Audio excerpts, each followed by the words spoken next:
Yes, can I help you?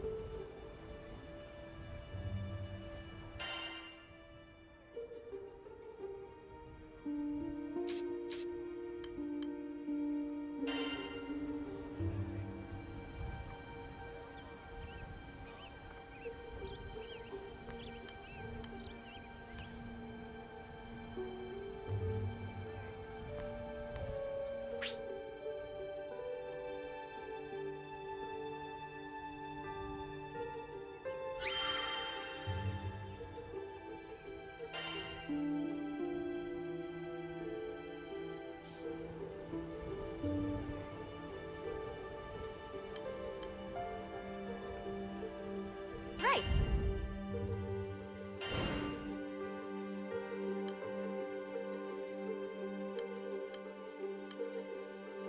This one, yes?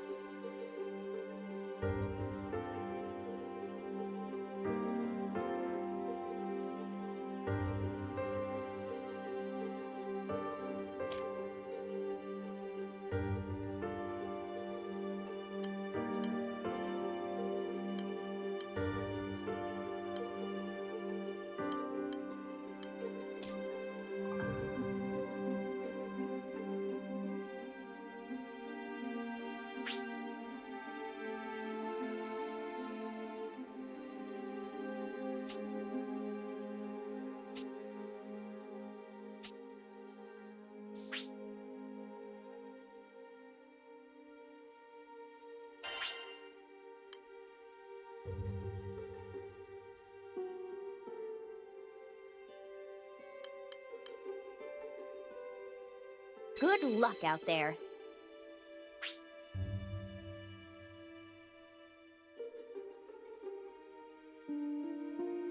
All right, see you.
If I do. Cut them down! Heads on a swivel, folks. You got me! Understood. Do it.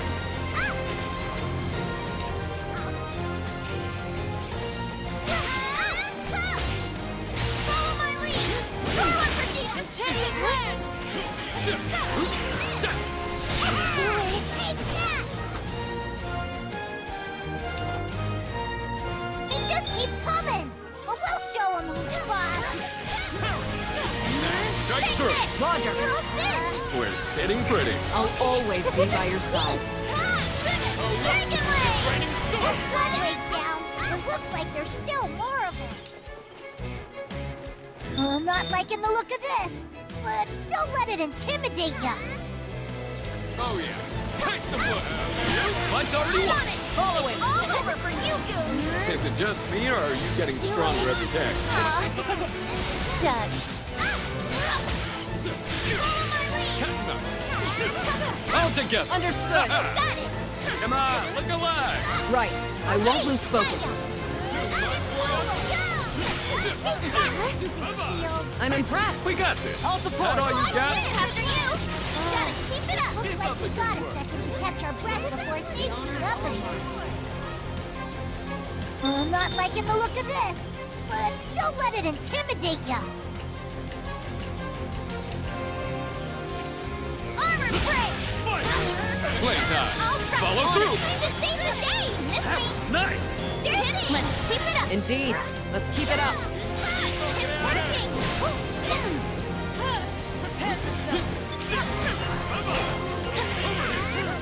Don't mind if I do.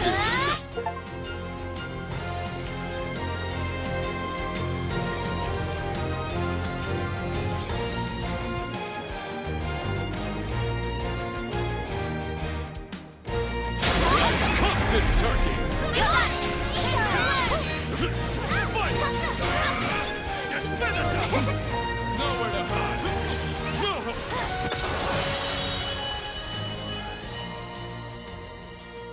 And I think that's everything. You were awesome out there.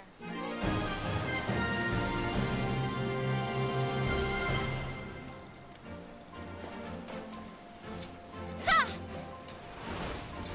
This crew never fails.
Excuse me.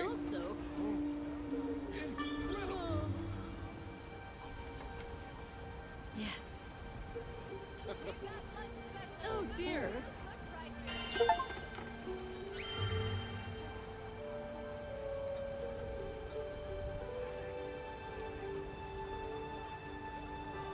Easier than eating apples.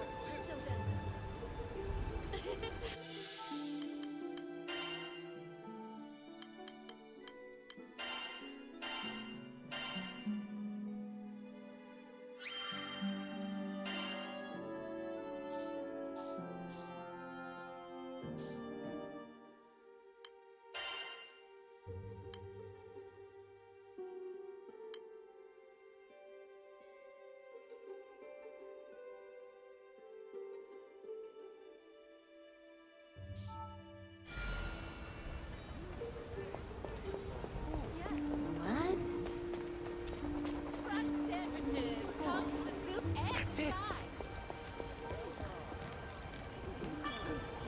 Hello there. Here it is.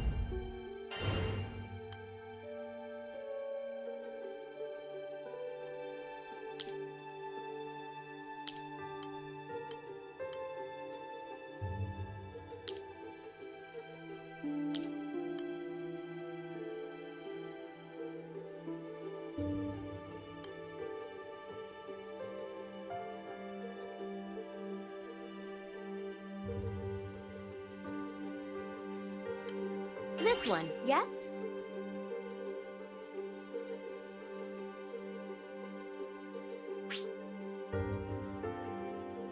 Good luck out there.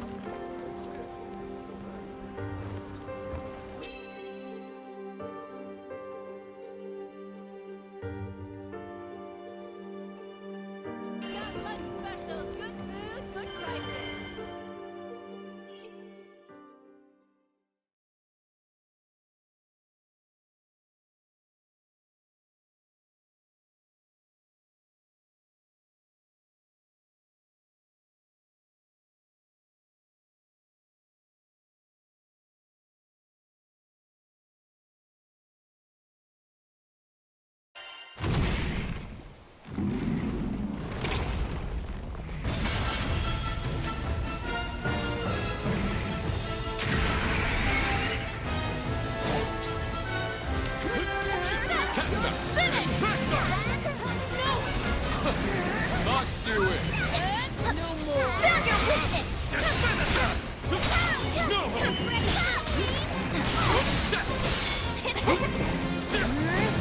Don't mind if I All do. support. Trying to save the day! Maybe I should let you do all the work. Already feels that way. Stay focused! Right.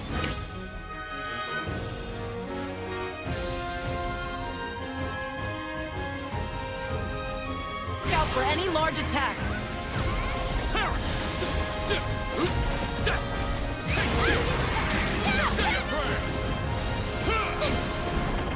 Infinito crearé! Feel the fight! Oh yeah, taste the blade! Let's see what you got! This should do the trick! Well done, guys! Let's keep it On up! to the next. It was a pleasure! Gotta keep it up! Go The time is right. Oh look, it's raining silver!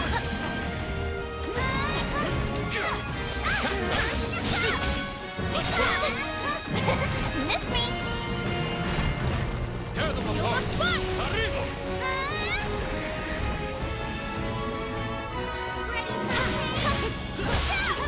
Playtime!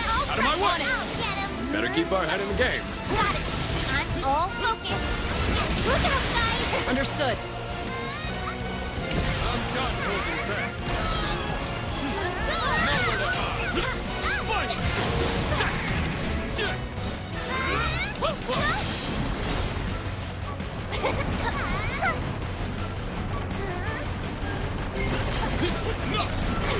Miss me! What's the matter?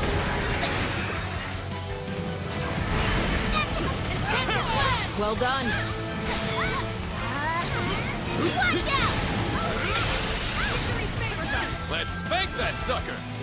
You? There it is. Now we got this. The finale. The sword chopping reveals his strength. Indeed. Let's keep it up. Y la espada.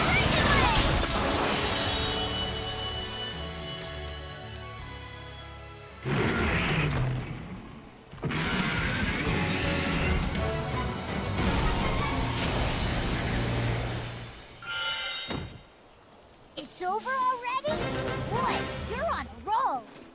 What you hiding? Great! Not bad.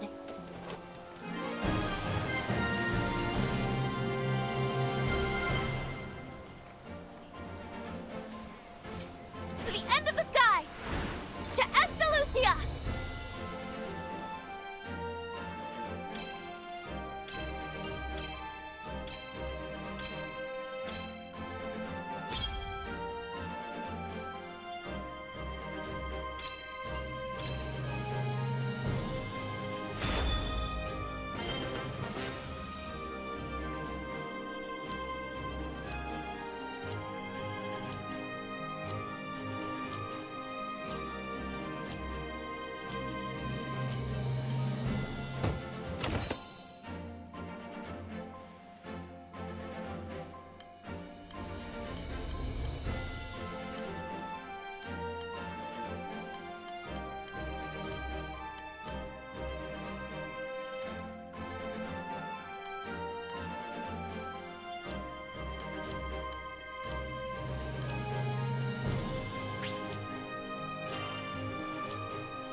So then, incredible. Come to view the requests? Here it is.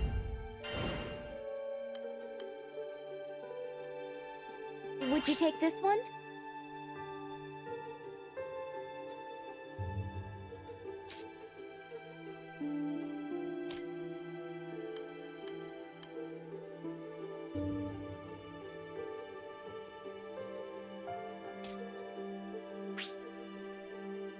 Please be careful.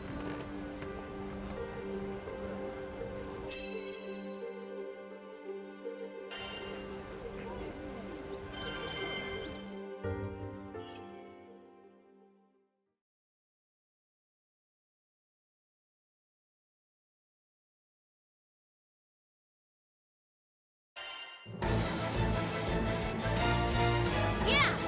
Let's do it to it! You're bringing the whole circus, huh? Keep on your toes.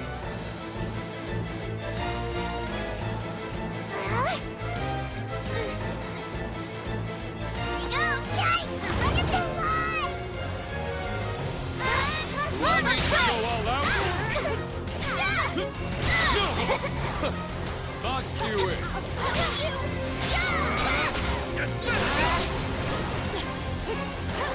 I'll finish this.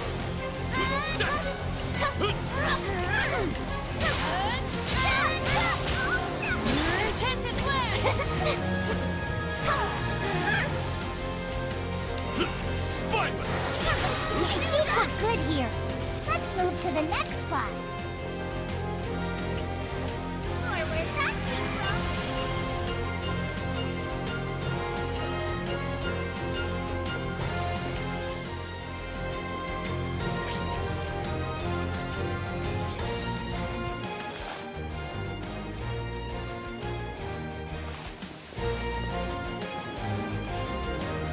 Hey, pal. Did you forget where we're going?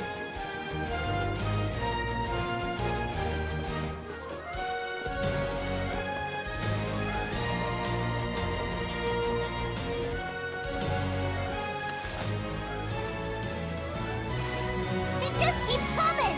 But we'll show them who's boss! Ah! It's an air raid!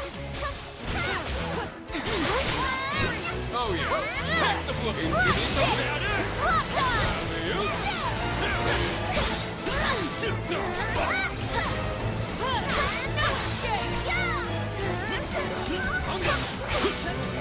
You're done. Surprise. Have some death.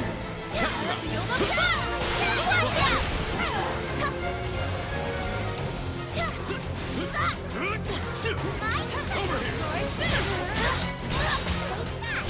It's working! Oops. Too much All work. secure! We should check the next area quick!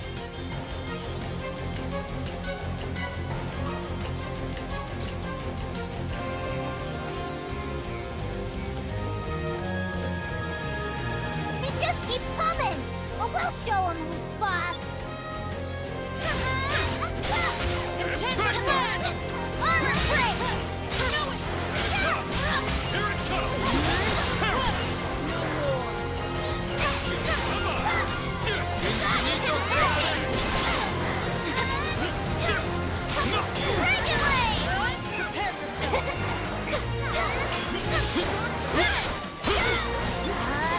yourself. Finish this.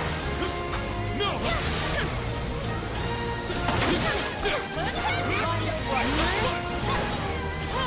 It's over.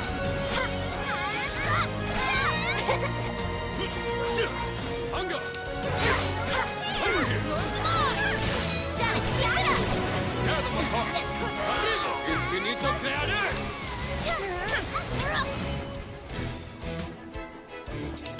Ugh, more monsters! You ready? One and Turn them against each other! run. Have some death.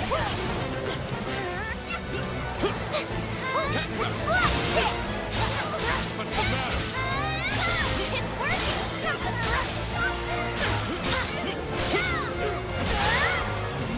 Oh look, it's raining swords. Okay. Got it.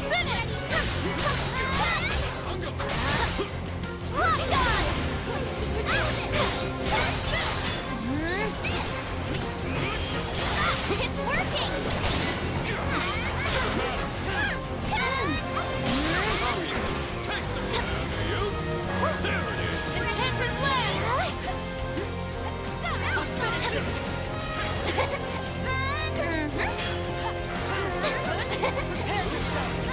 break! It's working! That's gonna sting you.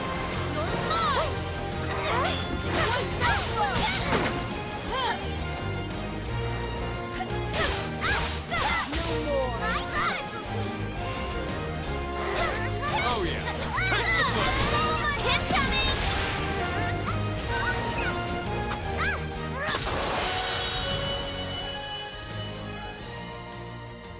And I think that's everything. You were awesome out there.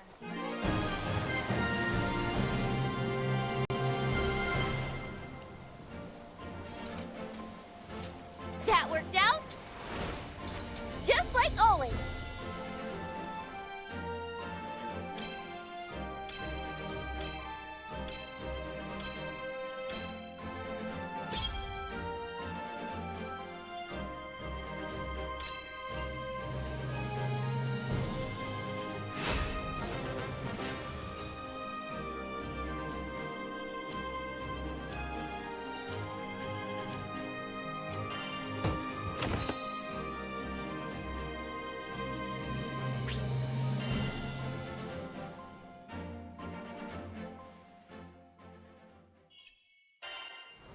Yeah?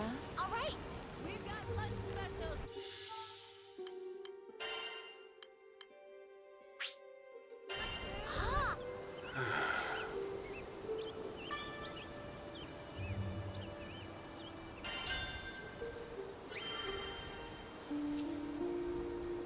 Another satisfied client.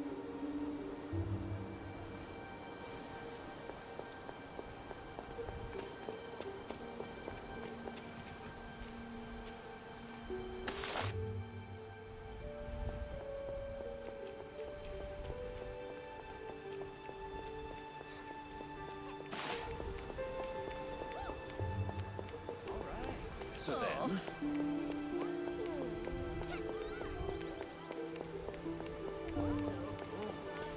incredible. What can I do you for? Ooh, you better nab those limited items before they fly off the shelf.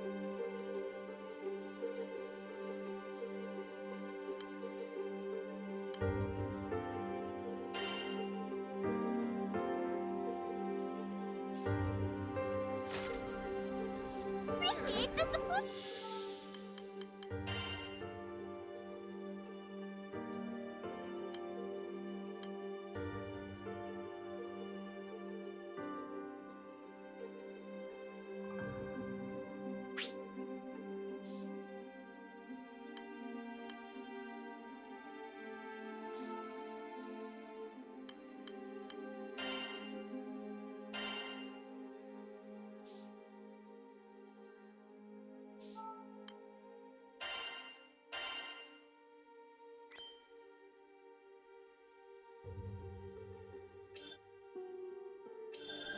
Oh, nifty!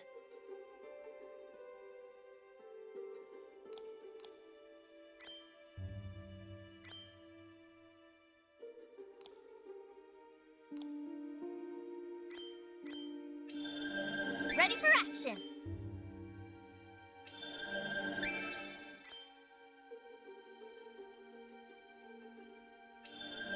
Oh, that's how it's done.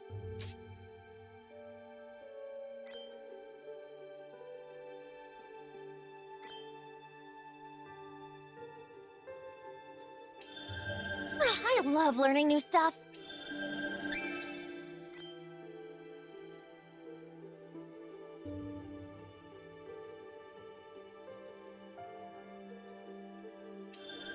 Yeah, I think I get it.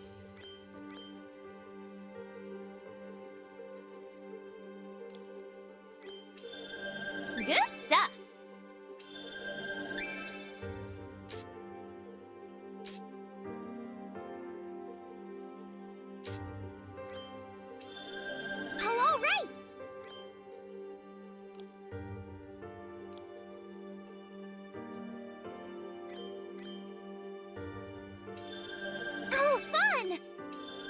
Just living up to my potential.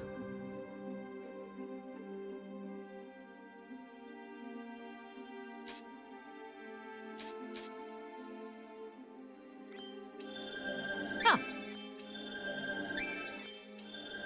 I can make use of this.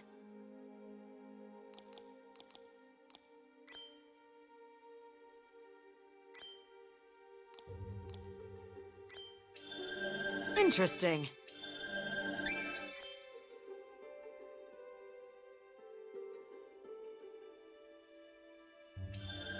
A new technique.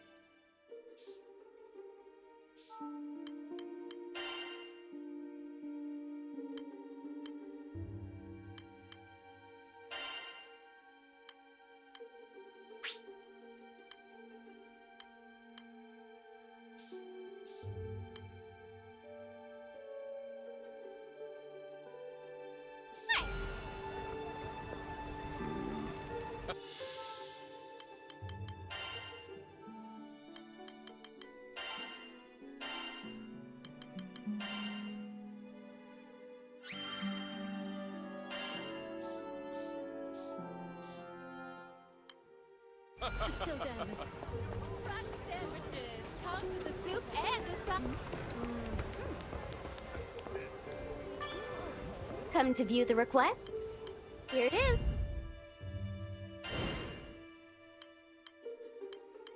I can make the arrangements at once.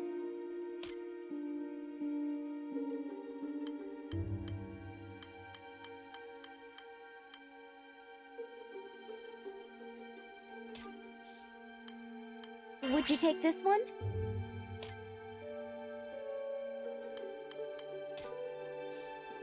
This one, yes?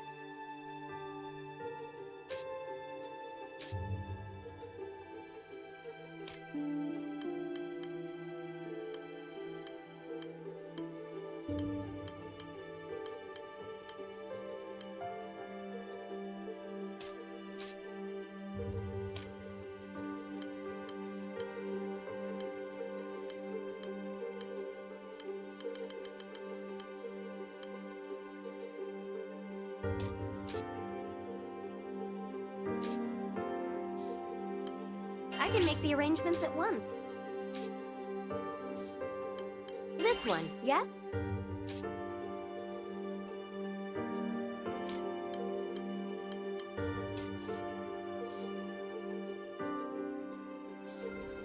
Come again. Hello there.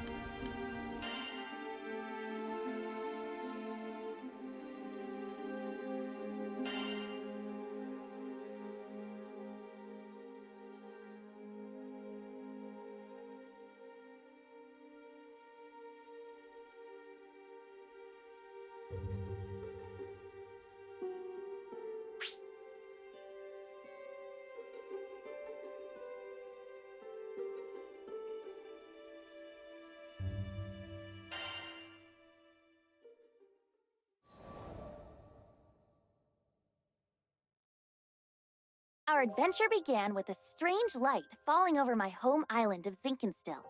I chased it to the impact site, where I found a blue-haired girl named Lyria and a knight, Catalina.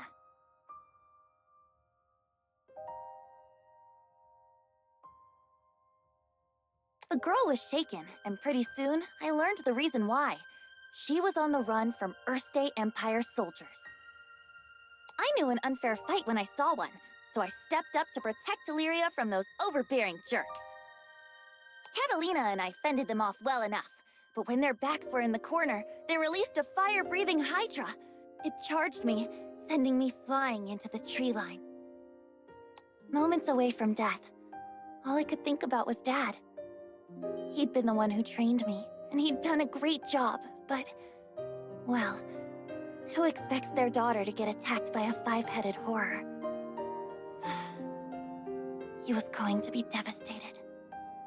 So, it's all over.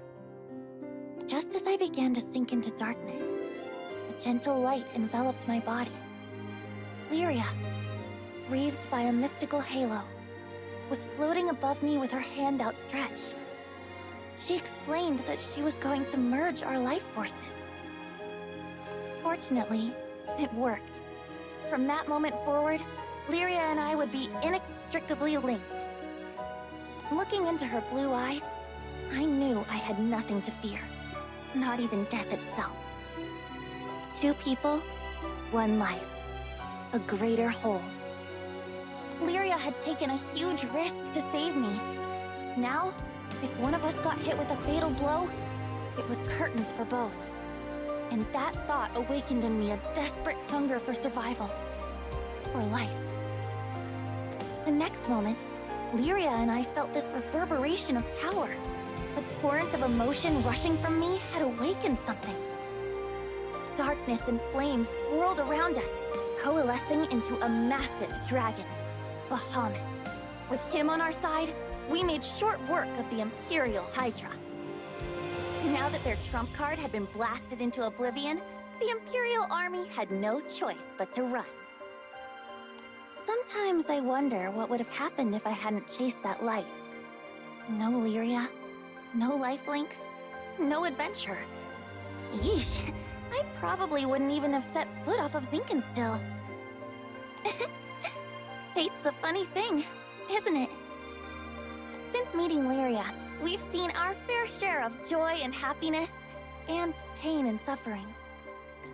But the Grand Cypher crew doesn't buckle under pressure. We'll take on anything the journey throws at us. No regrets.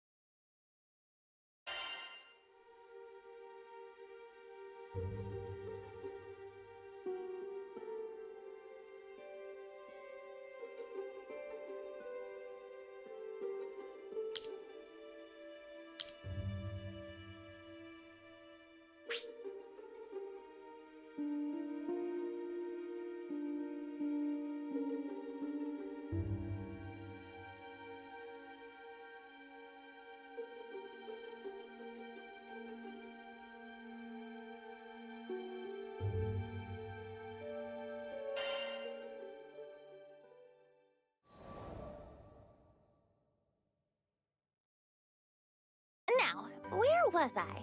Oh, right. We just humiliated the Empire, who probably had reserves waiting somewhere close by. We realized we needed to get off Zinkenstill. Fast. The Empire was not going to rest while Lyria was on the loose, and I figured that since we shared a life force now and all, it was in everyone's best interest if we stayed together. Plus, I'd always wanted to explore the far reaches of the skies, though doing it on the run, not what I had in mind. Oh, there was so much to think about, so much to decide. But all those plans could come after we had escaped Zinkenstill. I didn't want a whole army, this time with, I don't know, 30 Hydras marching on my home island. And, well, I had another, more personal reason for wanting to leave. Before I knew it, our journey was at an end. The end. As in, we'd reached the end of the skies. My daughter, I'm waiting for you on Estalucia. I thought about Dad's letter. I missed him. When I was young, he would take me to the edge of the island, and we'd sit there, admiring the clouds. I wanted so badly to explore those skies, just like Dad. I had to see him again. And now, I wouldn't have to make that journey alone. With Vyrn, Lyria, and Catalina at my side, we commandeered a small Imperial craft and set out for the greatest of destinations, Estalucia.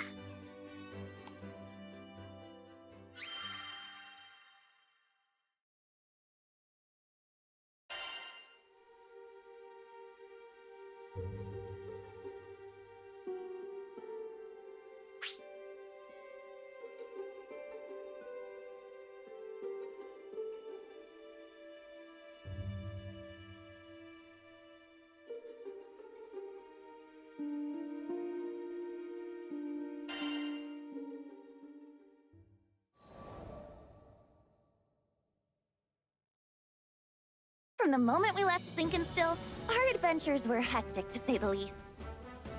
Catalina, who claimed to be an experienced pilot, crashed our small vessel into the gusty fields of Port Breeze.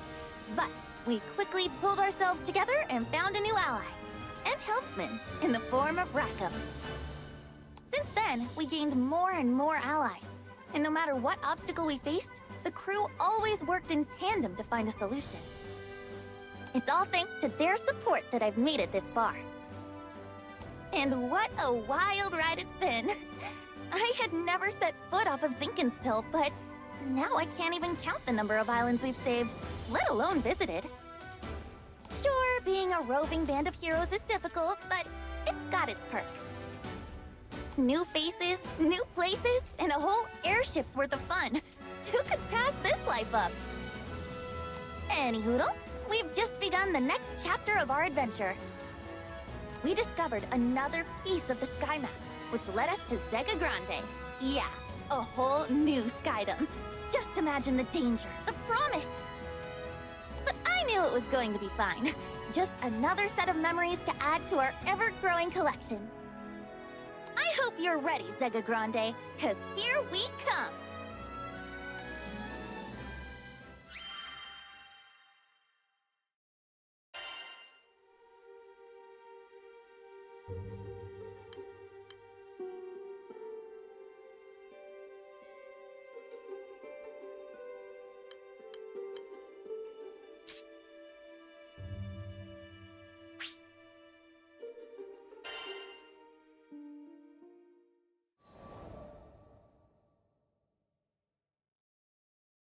You think you know the sky and wind, but then you come to a foreign land, where unfamiliar songs on the air beckon you toward the unknown. Catalina, where do you think this breeze is coming from? The wind rustled Lyria's hair affectionately as she spoke.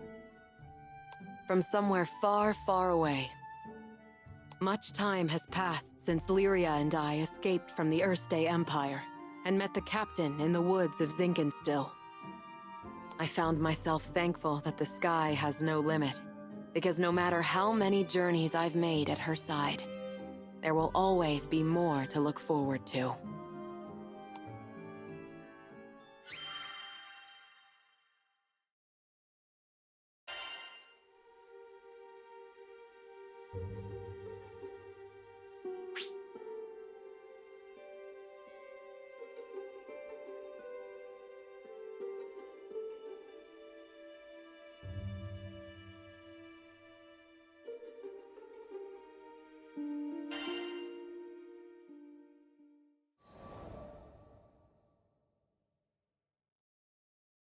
Lyria and I first crossed paths when I was still a knight of Erste, and she a tool in the Empire's mad experiments on dark essence. So you're Lyria. I was appointed to stay by her side as both captor and guardian. She reminded me of a beautifully crafted puppet, never moving or speaking unless commanded. Her expression was fixed, and her eyes were bright, but cold, as if made of glass. Moved to pity, I wanted at the very least to light a smile on her face. But I may as well have been talking to a doll. I couldn't find the part of her that was alive. It wasn't until many days had escaped us that I realized Lyria was a real girl with a feeling soul. She simply didn't know how to act like one. So, I taught her to laugh when she felt joy, and cry when she felt sadness. Through books and reverie, I taught her to long for the outside world, and when colors on a page were no longer enough, I took her hand and led her to the roof of the military base. The illustrations Lyria had seen were lovely, but the sky now stretching above her was boundless and so luminous that it drew forth tears. And finally, her blue eyes shone, as if they were two patches of sky lit by a sun from within her. That sun melted my heart. There, with the open air as our witness, I made her a promise. Someday, we'll sail this endless world together. swear it.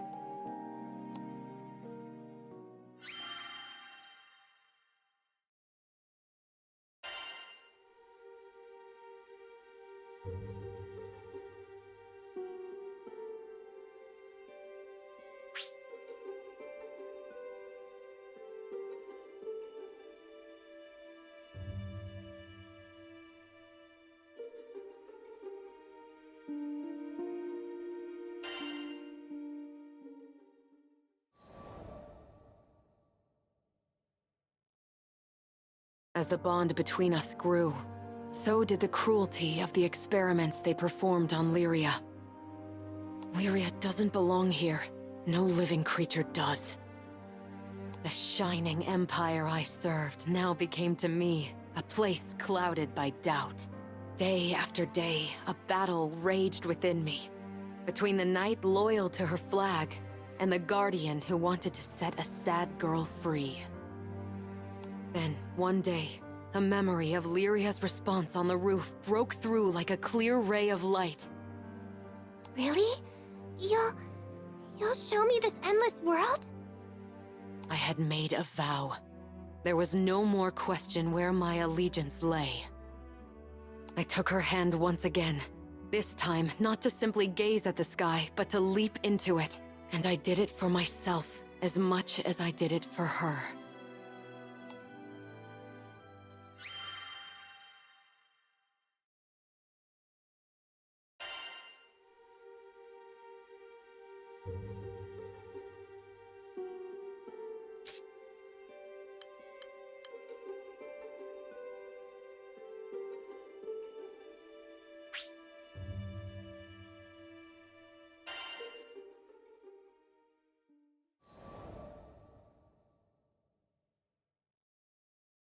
Piloting an airship ain't easy work, but whether it's plotting a windward course or conducting some routine maintenance, you can always count on experience and intuition.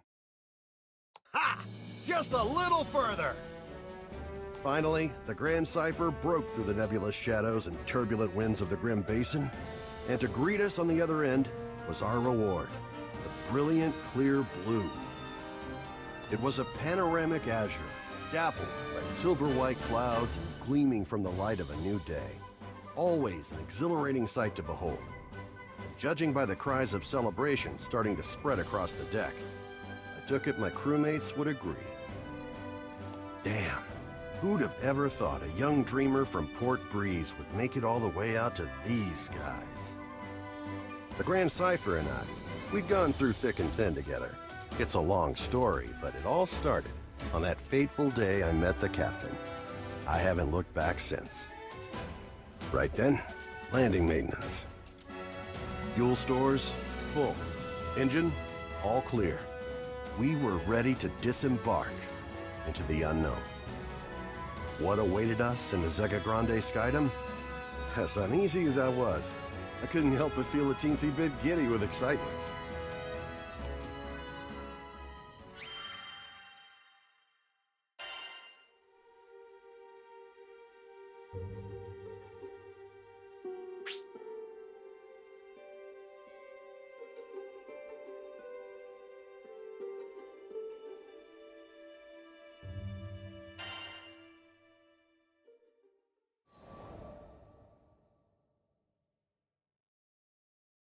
Ah, the Grand Cipher.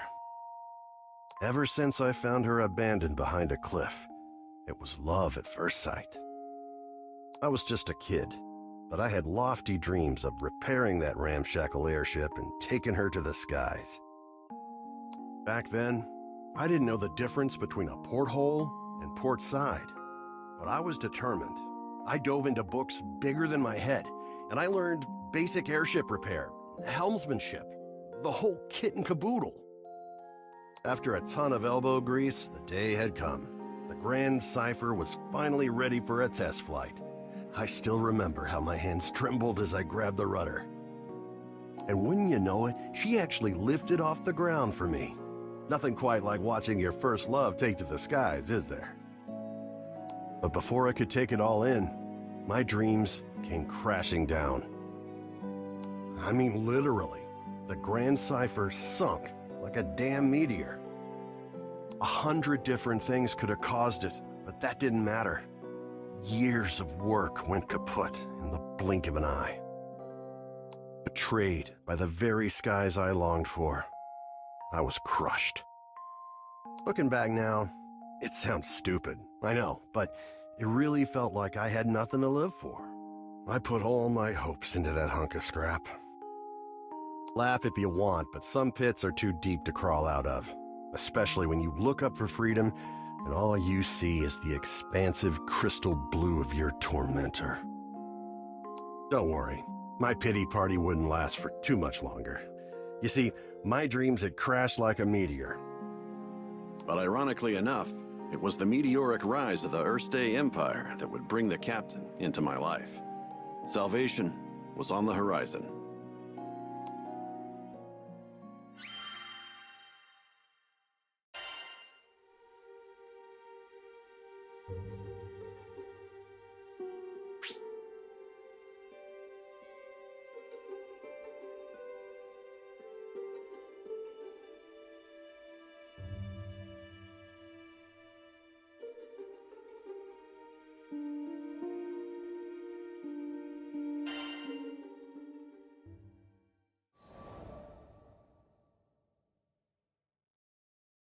Just as I'd given up on flying, the Erste Empire had arrived in Port Breeze, and they were hell-bent on exploiting our local protector, the primal beast of wind, Tiamat.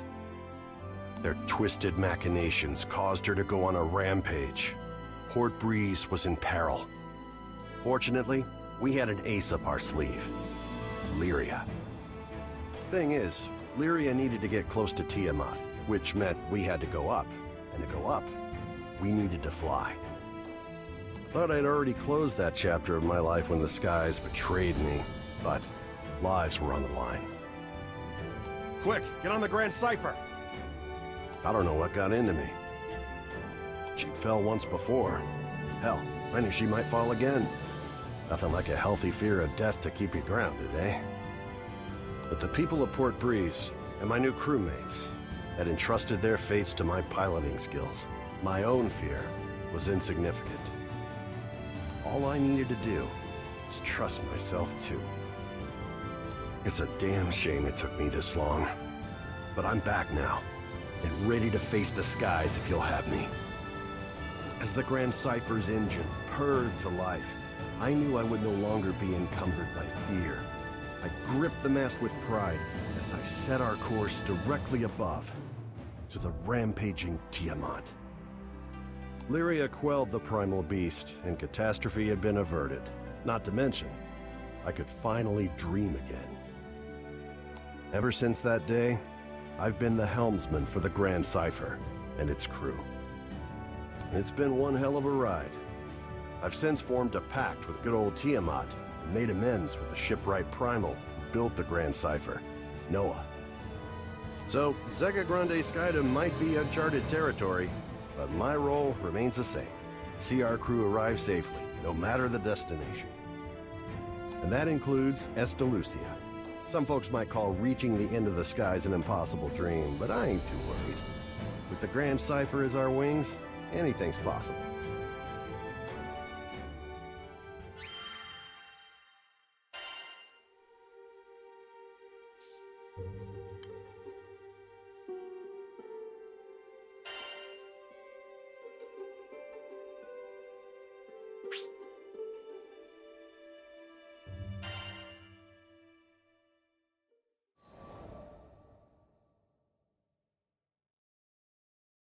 If I hadn't met Master Zaka on that fateful day, if he hadn't saved me, there's no way I'd be where I am now. I'm from the Vaults Duchy, where the weather's sweltering all year long, thanks to a river of lava that flows through the island. My hometown might not have been the most scenic place, but as long as I had Master Zaka with me, I was happy. After traveling for so long, I can finally say that with pride. Before I left on my journey, I was completely clueless. When my master went missing, I just ran around like a chicken with its head cut off. I was looking for something, anything that would help me find him, And that's when I met the crew.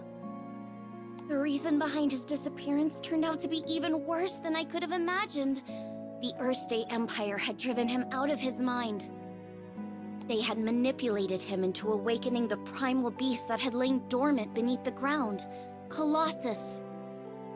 Fortunately, I was able to break through to him, thwarting the Empire's attempt to exploit Colossus's powers for conquest.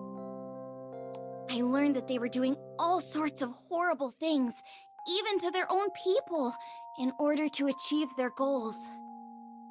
My master was a kind person who never hesitated to help those in need. I resented the Empire for making him suffer. And I couldn't just sit around when there was work to be done. That's why I decided to join the crew. To stick it to those Empire jerks and give their victims something to smile about.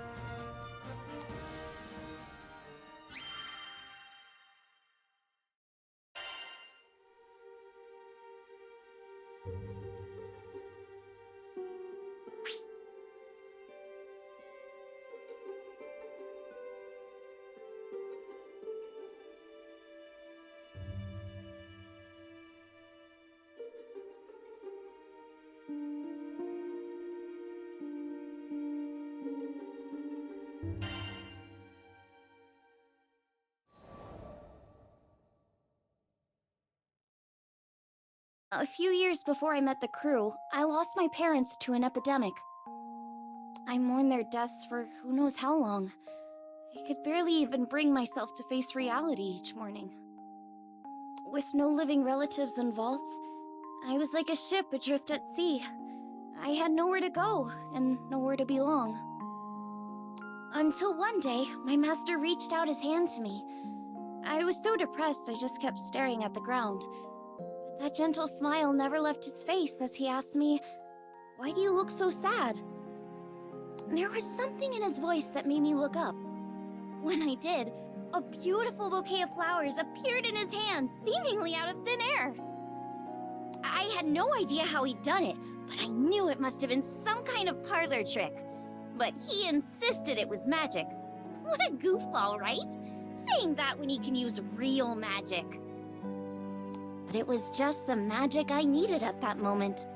Beautiful and kind. He went on to show me all kinds of incredible spells, the likes of which I'd never seen before. Watching him made me smile at a time when I thought I'd forgotten how.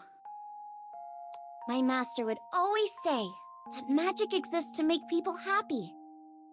Something about that spoke to me. It made me want to become a mage just like him. So I signed myself up as his disciple, begging him to teach me magic. I'll never forget how happy I was when he told me I had talent. After all, if he was right, that meant I had the potential to make people smile too.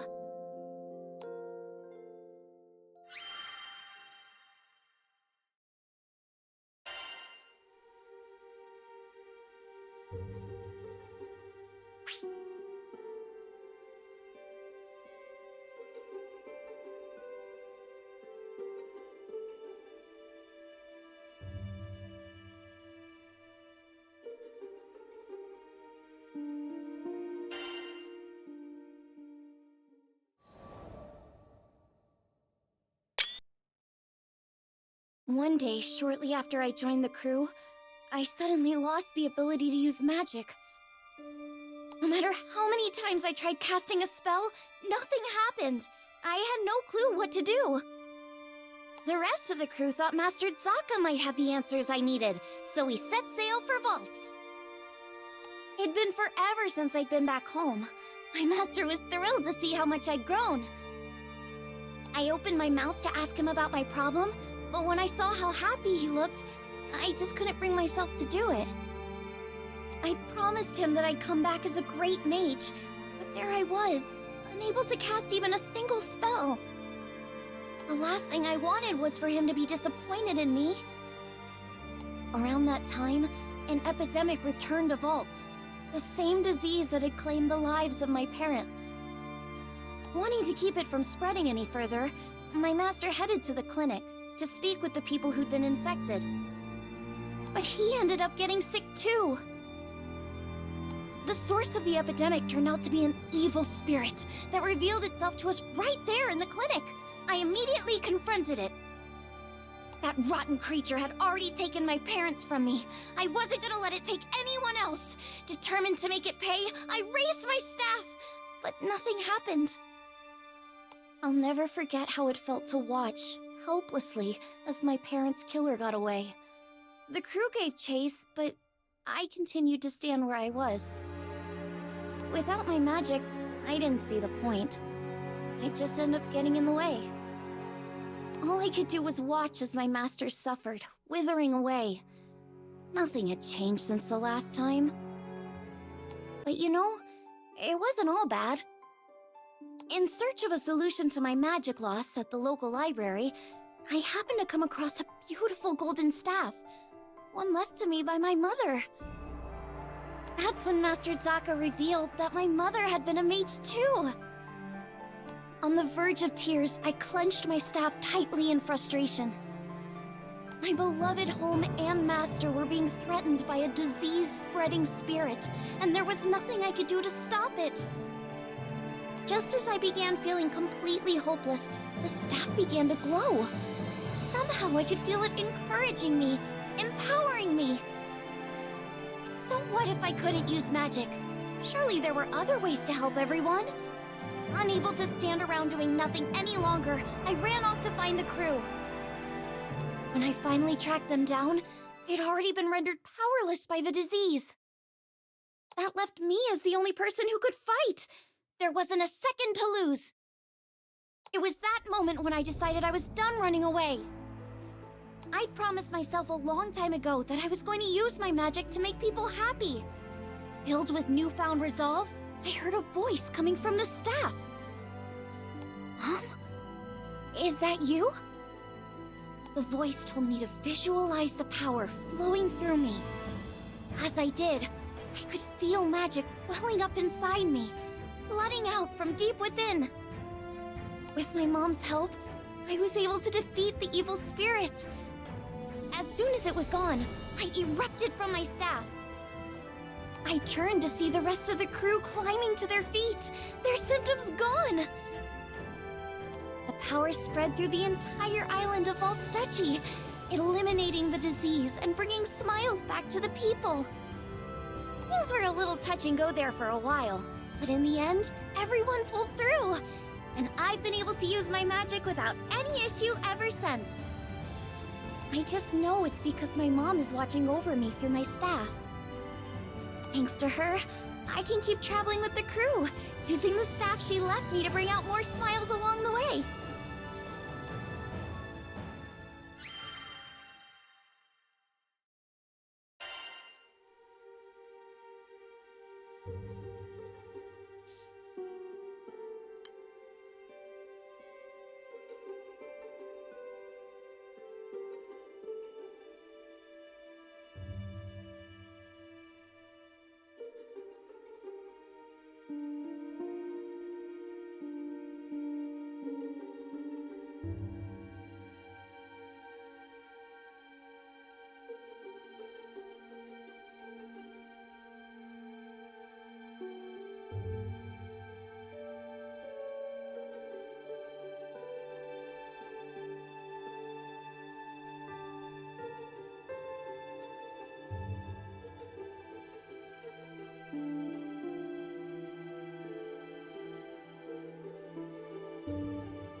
I once gave up being a skyfarer.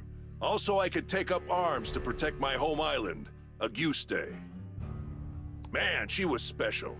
You see, there aren't too many places in Zegagrande with oceans, much less ones as gorgeous and pristine as Auguste's. And I'd be damned if I stood by as the Erste Empire sullied its waters with the byproducts of their weapons research.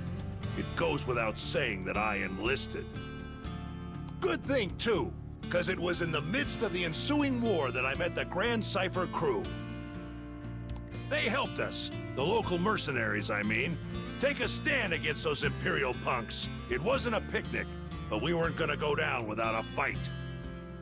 In the end, the war wasn't decided by either side, but by the patron deity of the land, Leviathan, who damn near drowned Auguste in a fit of rage.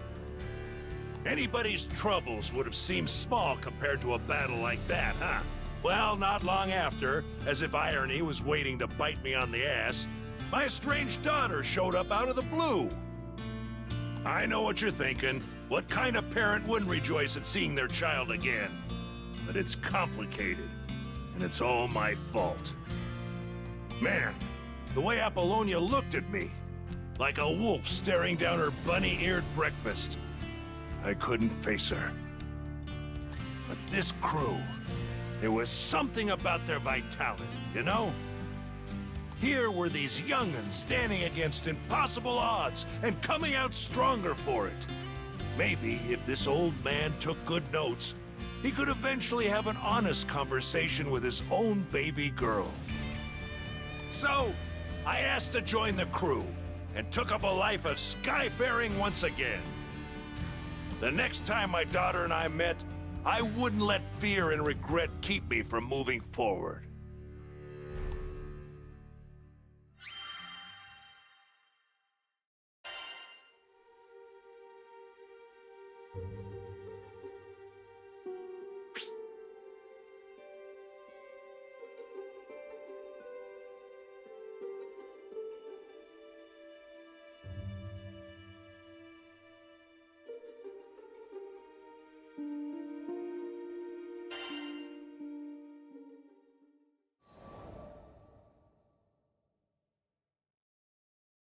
How'd me and my daughter end up estranged? Well, the first thing you need to know is that my wife was stricken by a terminal illness. I refused to listen to the doctors. Terminal my foot. Even if there was no cure in Auguste, surely there ought to have been something in other lands. And so, I left my family at home, crisscrossing the skies looking for a cure. Got into a lot of adventures along the way, and somehow ended up making a name for myself.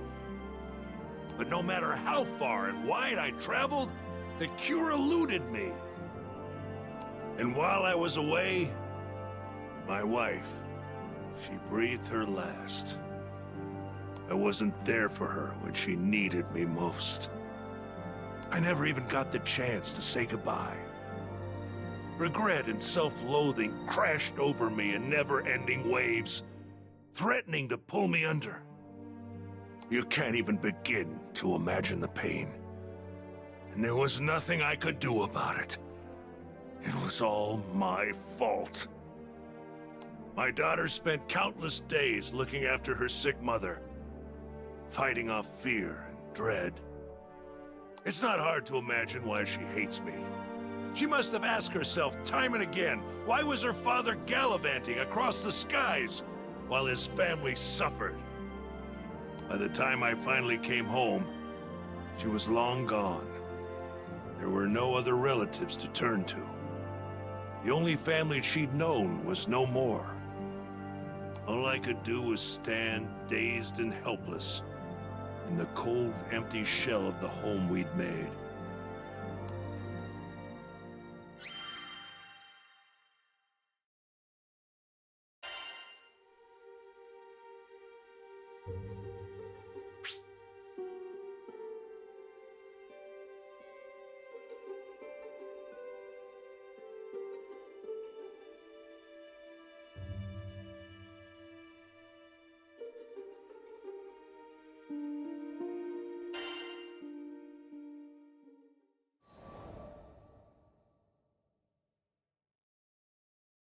After that, 15 years passed.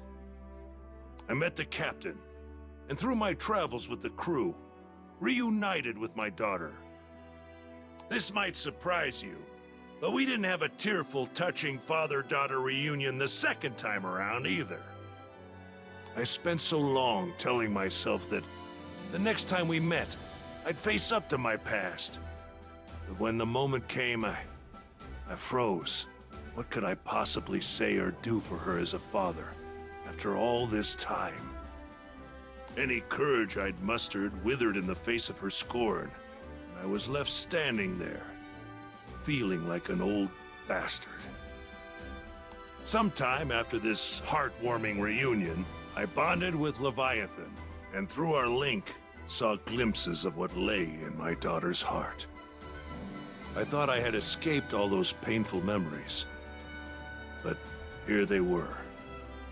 In that world created by the pact with Leviathan, my wife was still alive. I saw how things might have been if I had done things differently. Of course, I knew none of this was real, but I would rather stay in a world of memory than live in a cold, lonely reality without her. But she wasn't having any of that. She said I couldn't sacrifice my future to dwell in the past. She made me promise to fix things between myself and our daughter. Said she'd boot me out of the ocean if I came back without completing my task. Her words finally gave me the push I needed to face my past and start on the path to a brighter future. They gave me the strength to fight for my daughter in her hour of need. And I'd like to think that I finally did something fatherly, if only just the once. Of course, I don't expect our relationship to be mended with one conversation or act of bravery. But little by little, I think we're getting there.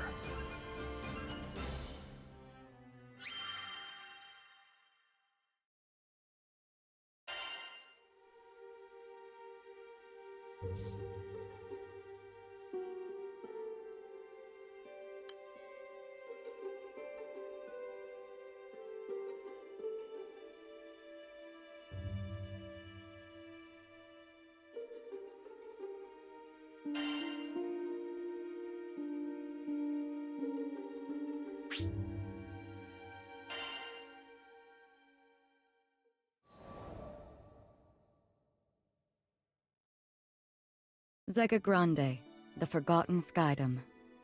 As I gazed into its perennial blue, I reflected on my last time here, during my travels with him.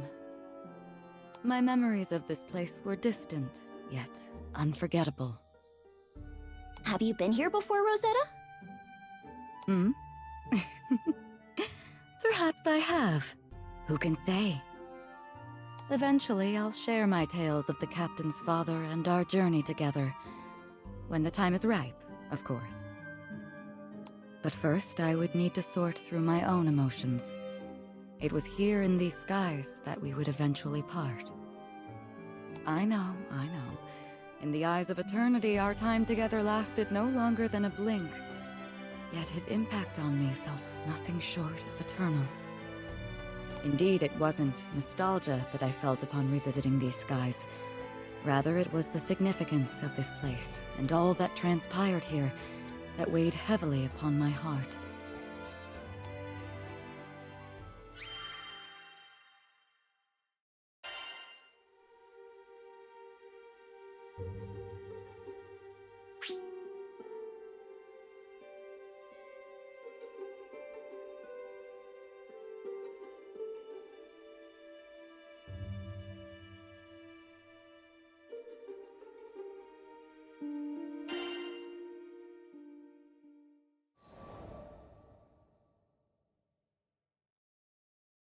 During the war, primal beasts were exploited by the Astrals as instruments of battle.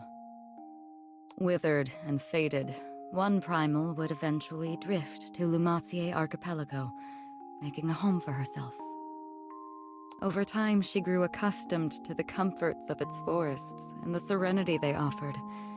It was a far cry from the brutalities of war. Centuries would pass until a young man stumbled upon her domain, forever altering the course of her life. She engaged him in a vicious battle, but was ultimately humbled in defeat. Accepting her fate, she resigned herself to death. However, the man would sheath his blade and, to her surprise, asked if she would join him on a journey across the skies. A primal beast was supposedly no more than an astral weapon. Beings born to be controlled, manipulated, and ill-used since time immemorial. She had never entertained the idea of something more. In fact, she hardly had a name for herself. Well, she did have a moniker, but it was a meaningless one, whose sole purpose was to identify her as a weapon.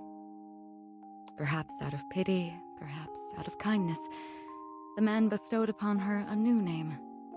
It was from that moment she would truly blossom. Rosetta. It was his gift to her, one she would treasure and love for eternity.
With every union comes an inevitable separation. When his journey neared its final chapters, as he took up arms against the god of destruction, I returned to the forests of Lumacier. After my return to the archipelago, I briefly longed for his companionship, but the flora and fauna kept me company. Decades came and went, and one day I would encounter yet another young visitor to the island. There was no mistaking it. This was his offspring. I realized at that very moment the time had come. He had entrusted this child to me from the ends of the skies. My heart swelled, but I concealed my excitement, flashing naught but a smile at the young captain.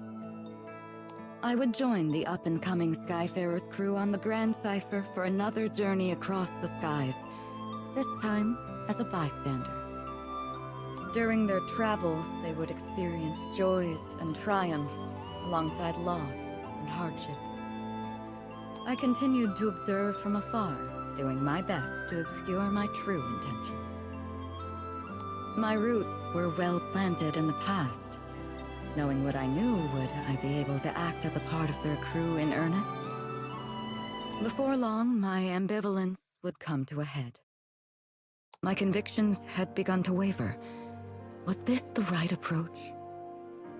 Of course, I was conscious of reality. I knew their journey wouldn't be easy. They would have to face the harsh life the skies had in store for them. And with our foes only becoming more and more cumbersome even for myself, could I possibly protect them? My presence on the Grand Cipher was inconsequential, and at worst, a hindrance to the crew. I thought if I weren't here, the captain, Io, the entire crew would handle themselves just fine. Perhaps the time had come to retire to the forests once more.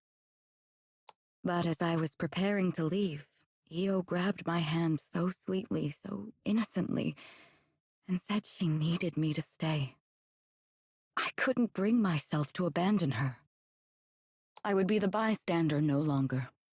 Everyone in the crew had a role to play, and I would be the exception no more. Finally, I found my purpose. I was free to experience the skies once again, hand in hand with the captain. It wasn't duty or obligation that anchored me to this crew. It was love. And I promised to always protect them. I would leave no regrets in the skies. Thus, our journey continued. Only this time I felt that I was a true member of the Grand Cipher.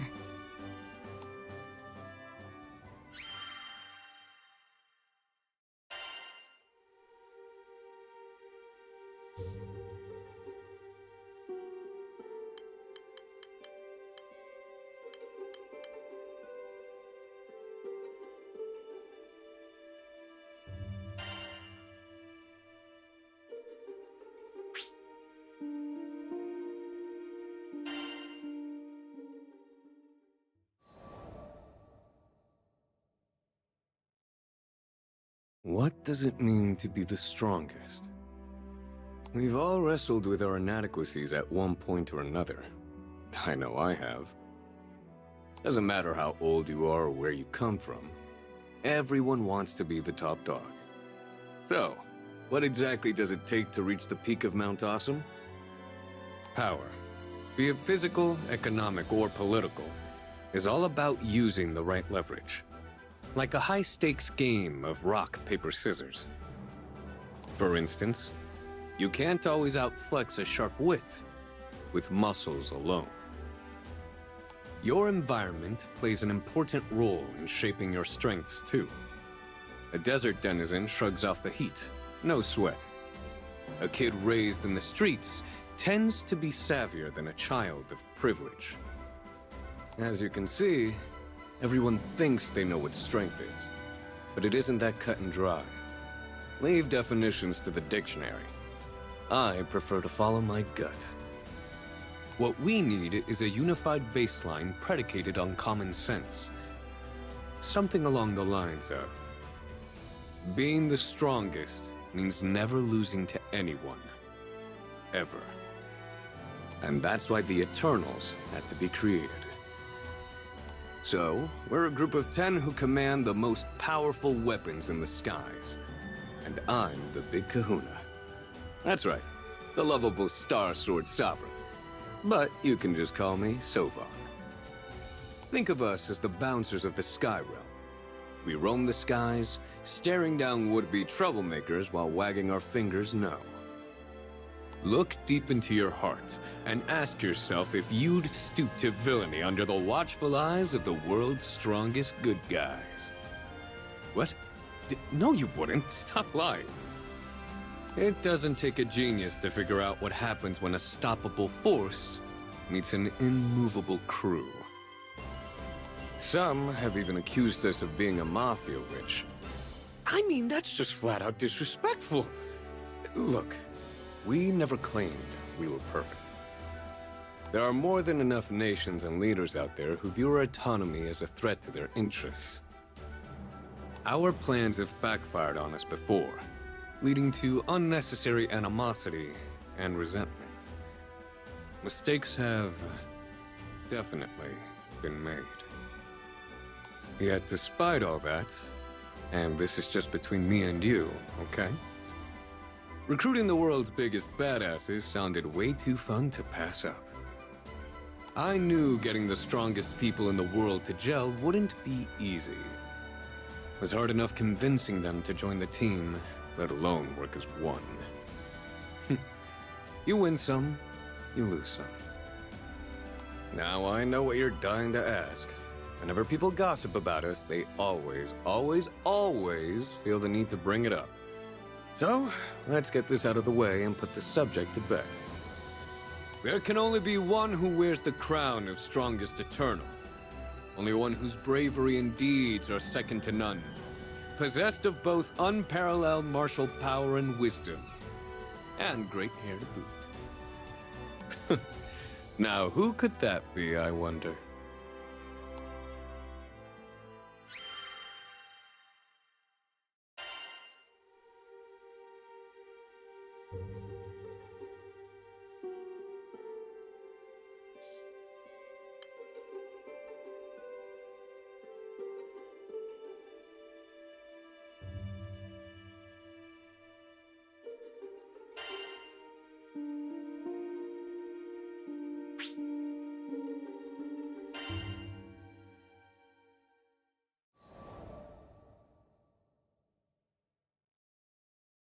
The twang of a bowstring, the cessation of a once beating heart.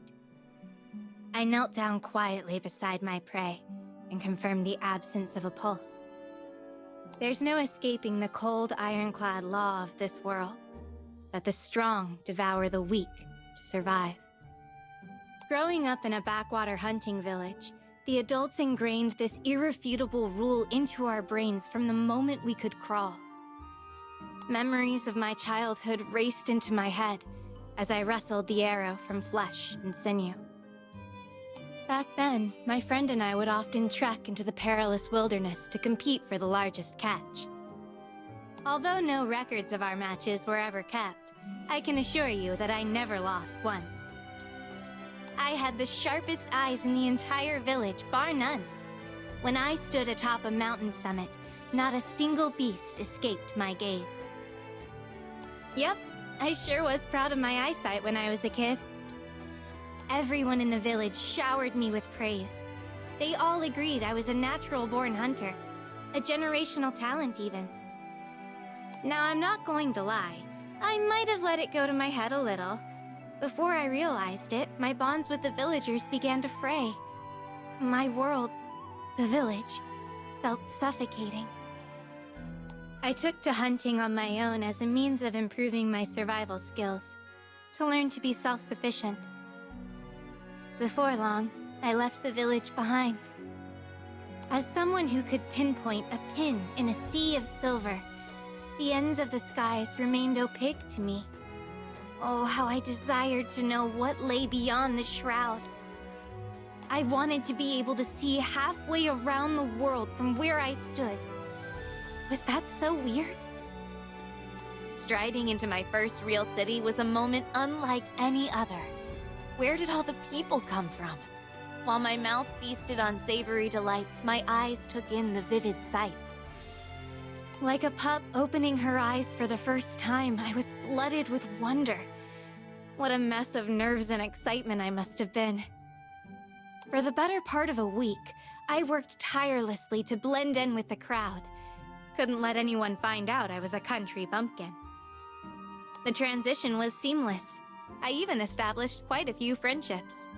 Life in the city was a delight, until reality finally caught up to me.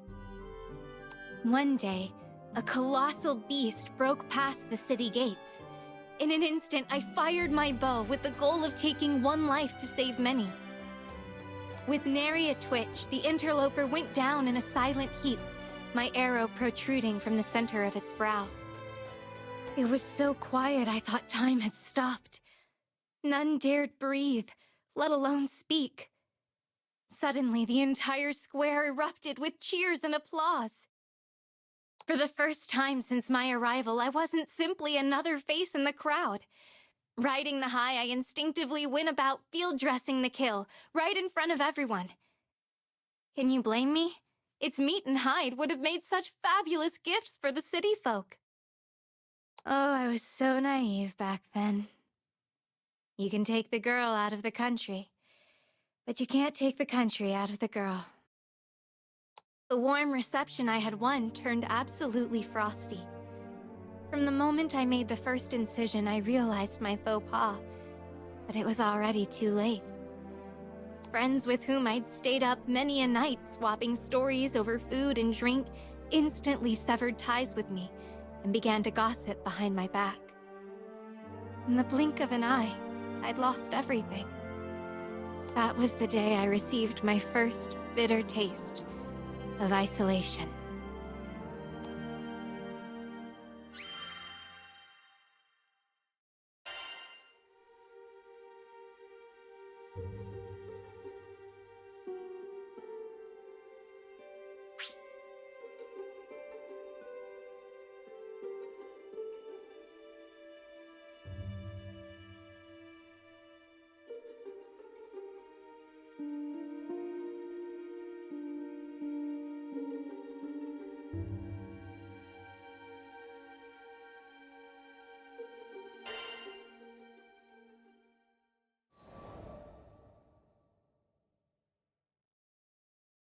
It's hard to identify exactly when the cynicism set in, when I started to view myself as a monster.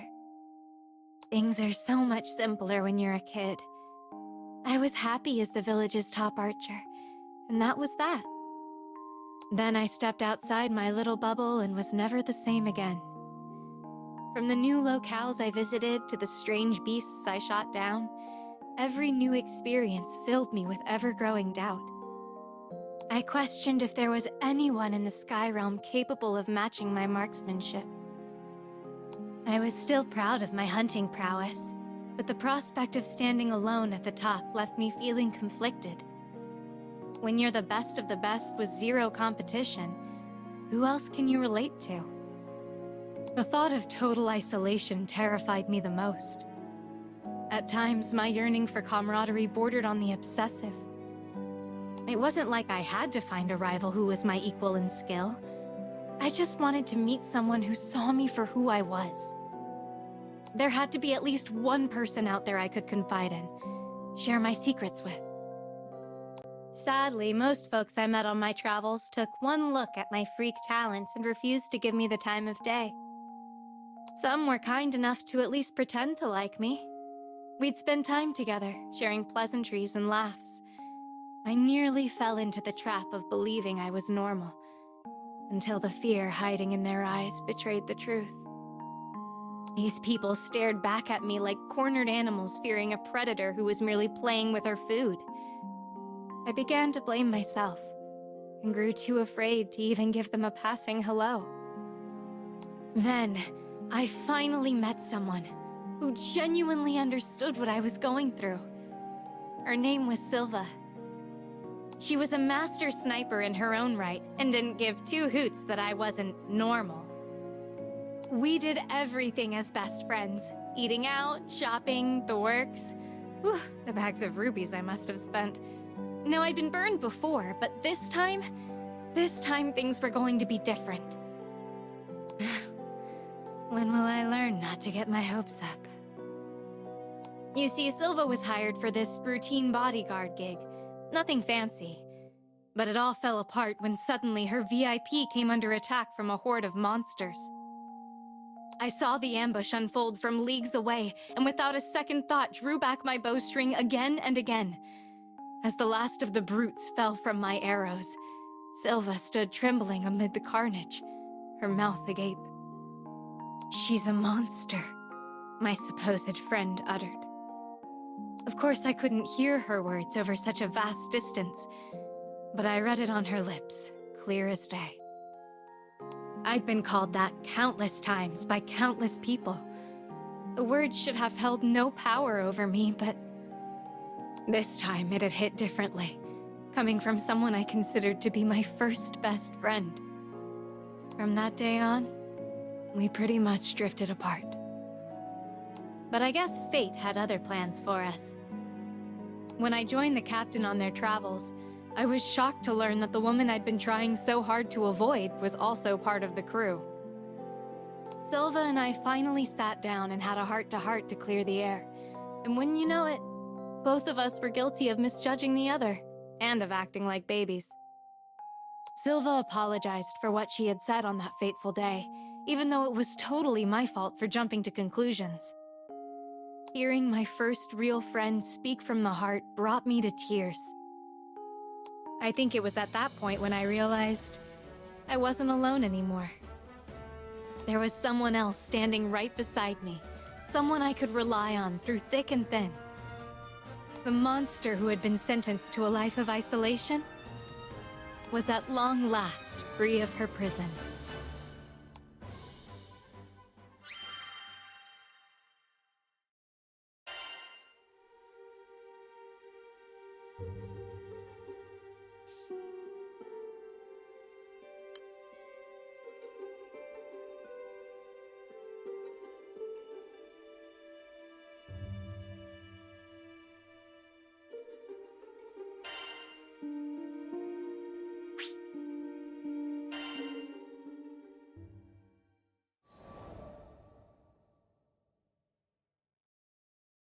There's something about the pure blue sky that pierces the soul. Whenever I glimpsed its light, I felt my spirits lifted upward into the resplendent glow. But when I tried to reach out and capture its brilliance, I would find myself empty-handed. I knew I was a fool for believing I could touch it, but I would give anything to be in its presence, bathed in its warmth, just once more.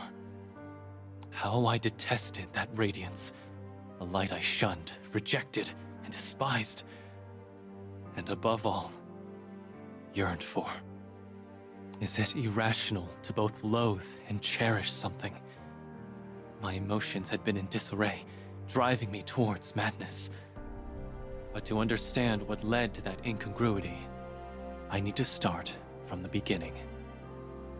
Fate was set in motion roughly 2,000 years ago, when the astral Lucilius created assistants to aid his research into Sky Dweller evolution. They were the original primal beasts, though they went by a different name: Archangels. Given that we primals are immortal, the role which we are bestowed becomes our sole purpose for existing. Yet, when I was created, Supreme Primarch Lucifer saw fit to grant me nothing. I was essentially a blank slate, little more than the hollow husk of a primal. With unwavering determination, I stalked the garden of the Astral Research Lab, waiting for my chance to question Lucifer. What was my purpose in life? Only he had the answer I desperately sought. With each passing moment, the whirling tempest of inferiority and doubt within my mind grew fiercer. As my disillusionment deepened, I came to view the Supreme Primarch as my only salvation. His wisdom, his skill, and even his poise. Everything about him was sublime. It was only fitting that he was beloved by all. I was convinced there was no other being as perfect as him. Indeed, he was the light that illuminated the world. And thus, I endeavored to prove that I could be of use to him. The only way I could pull my weight was to secure a role for myself. It became an obsession. I was but a tender hatchling, pestering its parent for nourishment. If only I had been more careful of what I wished for. One day, I finally learned the truth of my purpose, and it destroyed me. I wouldn't go so far to say I was eavesdropping. More like, I happened to be within earshot of a conversation between Lucilius and Lucifer. From this innocuous meeting, my entire world changed forever. A spare. I was Lucifer's spare. A temporary stand-in for the Supreme Primarch, should circumstances go awry. However, when you're the definition of perfection like Lucifer, a spare becomes redundant. Not only was I born a backup, I was a useless one. My dreams were built on hope, respect, and admiration. Yet, it wasn't until everything came crashing down that I realized how flimsy that foundation had been. In one brief flash, I came to hate the light. Much time passed after that shocking revelation, though little of note occurred. Later, however, a faction of the Archangels rose up in rebellion against the Astrals. They were the fallen angels, primals who believed themselves to be at the top of the food chain, radicals who snapped at the hands of their creators. Their mission was to shake up the hierarchy. Lost in rage from being tossed aside like a broken doll, I joined the rebellion without hesitation. It was my chance to claim revenge on Lucifer and Lucilius. No, just Lucifer. But the revolt was quashed, and I, along with the fallen angels, was imprisoned in Pandemonium. I languished in that colossal cage for 2 millennia, an eternity, even for a being with all the time in the world. Yet, as chance would have it, when Vyrn and Lyria came in contact with each other for the first time, a deafening roar reverberated across the skies, signaling the opportunity for me to escape. Luck was on my side. But when I emerged back into the open skies, Lucifer was nowhere to be found. I wanted to be berated. I yearned to be scolded. But above all else, I needed acknowledgement. And I wouldn't rest until I got what I deserved. If I needed to light the world ablaze just to smoke him out, so be it. I destroyed the equilibrium between the tetra elements, fire, water, earth, and wind. Deprived of that delicate balance, the islands would lose buoyancy and crash into the crimson horizon below. My lips twisted into a grin as I watched the Primarchs scramble to put out my fires. Wiping out the world wasn't even that hard. I had barely broken a sweat. I shed no tears for the ruin of the skies. My focus was exhausted, suffocated by the stranglehold Lucifer kept on my heart. Darkness had conquered my judgment to the point where not even his light could mollify me. But that was what I wanted. What possessed me to commit such atrocities? Why did I lash out with such rancor? I asked rhetorically. I already knew the answers. I didn't care if I became a villain. All I cared about was proving my existence. Nothing was going to stop me. Come what may, I was going to force his hand.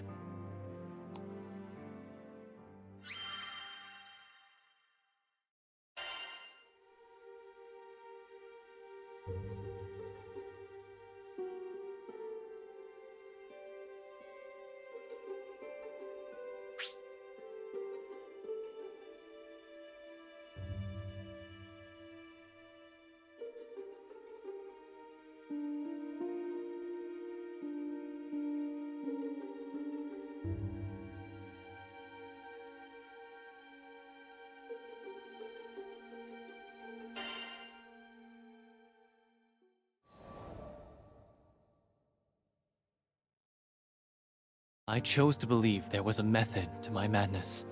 To be punished for my crimes would validate my birth. Leaving behind a wake of destruction was my way of crying out for attention. No matter how foolish an act it was, nothing could have stopped me. There was only one way to soothe my tortured soul. All I needed was for one person to admit that I mattered, to tell me I belonged in this world.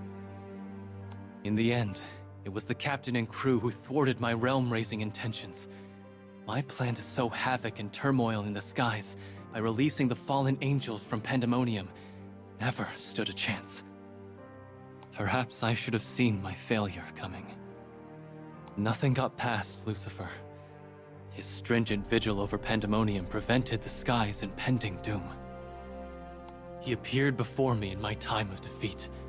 Every pent-up emotion inside of me, excess baggage accumulated over the past 2,000 years, erupted all at once.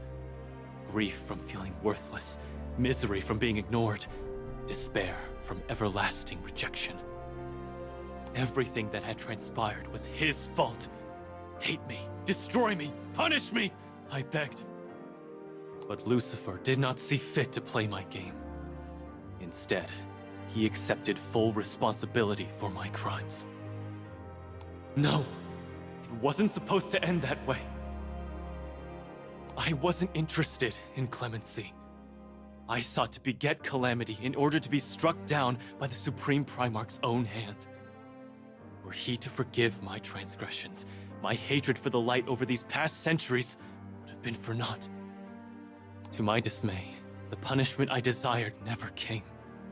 Lucifer sealed me within the gentle warmth of his core, where I succumbed to a deep sleep. I found myself in a place where time ceased to flow. It was the perfect cloister, where I had nothing but my thoughts to keep me company. Then one day, Lyria came to see me. She fought to make me see reason, drawing examples from her own life experiences. The girl spoke of grappling with personal inadequacies. She hadn't known what her purpose in life was, or even who she was. But despite those hurdles, she eventually found a place to call home. Likewise, she believed it wasn't too late for me to discover my true self. Could Lucifer and I actually come to understand one another someday? It was a tempting thought, one that caused cracks to form in my rigid facade. Perhaps I had misunderstood Lucifer all along. The stronger the light, the darker the shadow. When one is faced with such dazzling brightness, the only escape is to look away. Could it be that I was being bathed in his light all this time? The walls of my confines melted away, and I was transported to a shrine in Canaan. I could feel Lucifer's presence close by. Faint though it was, I followed his aura until I finally found him. Or at least, what was left of him. His head lay on the ground, devoid of a vessel to bear it. Despite the loss of his senses, he seemed to comprehend that someone was present. Please. I have a message for the ears of one named Sandalphon. I leave my power and the position of Supreme Primarch to him. Even in his dismembered state, his mind lingered on the Sky Realm. It's no wonder he irritated me so. He always did as he pleased. Consequences to others be damned. The skies! All you ever talk about is this worthless realm! I went off on a tirade, though I don't know how much of it got through to him, given his state. His last words took a turn toward the philosophical. What makes the sky blue? For thousands of years, people have wondered. And even once they grasped the science, they continued to ask. It struck me. Perhaps a question is really just a wish. Wondering why, how, what to do. That eternal questioning, wishing, seems to be where evolution leads. As he drew his final breath, he spoke not as the Supreme Primarch, but as himself. If I could be granted one last wish, I'd like to share one more cup of coffee with you in that shaded garden. My chest ached, and the yearning for the light returned. His already dim glow continued to fade. I felt his power, along with his wishes, being passed on to me. All I could do was stand there in a stupor. I peered out of the shrine and gazed at the expansive blue he loved so much. His calming light would forever shine across the skies, illuminating the path forward, an undying beacon to guide those who lost their way.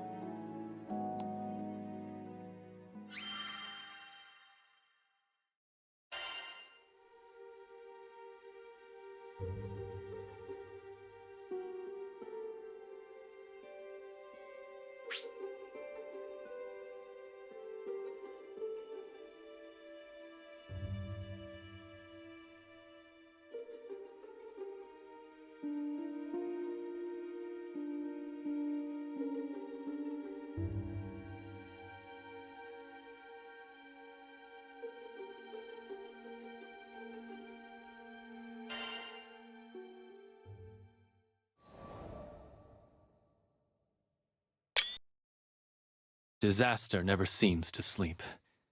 Not long after I had inherited Lucifer's power, another crisis threatened the world. This time it was Lucilius who took offense to the gods, unleashing chaos to spit in their faces. His plan, or grand finale in his words, was to crash Pandemonium into the Crimson Horizon, thereby destroying the dimensional barrier. To make matters worse, the Astral had the gall to attach his head to Lucifer's stolen body. It fueled him with immense power in the form of 12 pitch-black wings on his back. It was my duty to uphold the Supreme Primarch's legacy and protect the realm. I teamed up with the captain and crew to stop Lucilius dead in his tracks. I had finally found friends I wanted to protect. The fate of an entire world rested on my shoulders. This mission was personal. It wasn't so much about keeping promises or seeking atonement, nor was it to fulfill my duty as the Supreme Primarch. I simply wished to safeguard those I held dear. By some miracle, I had become the light that could banish evil. Lyria kept a white plume with her, perhaps as a good luck charm, without knowing what it truly represented. The plume resonated with me, and from my back grew 12 great wings. 2 were my own, followed by 6 bestowed by the Supreme Primarch. The other Primarchs contributed the final 4, 1 from each respective owner. With the weight of everyone's faith borne upon my wings, we defeated Lucilius, the Skyrealm's greatest threat, once and for all. A saga spanning 2 millennia had at last come to an end. It wasn't until some days later, as I stood on the deck of the soaring Grand Cipher, that I would have the chance to reflect on the immediate aftermath of our duel with Lucilius. After the Astral's downfall, a dimensional rift opened and began pulling Lyria in. I remembered the wind roaring in my ears as I flew to rescue her. The next thing I knew, I awoke in a place without time. I seemed to have returned back to the garden at the research lab, or some sort of recreation of it at least. A figure walked up to me and reached out a hand. It was Lucifer. Was I dreaming? Was this merely an illusion? We sat in the serene garden, sipping coffee and waxing nostalgic about events that took place 20-odd centuries ago. I couldn't stop my thoughts from spilling out. There were so many things to apologize for, so much gratitude to be expressed. And that's not to mention the myriad questions I felt compelled to ask. I reiterated my commitment to act as the new Supreme Primarch. And before long, the moment of our parting had arrived. In the past, I always had to watch him leave. But now, it was his turn to see me off. I had to be strong, for his sake. It was time to bid farewell to the eternal light of my adoration. I put forth my best smile. Till next time.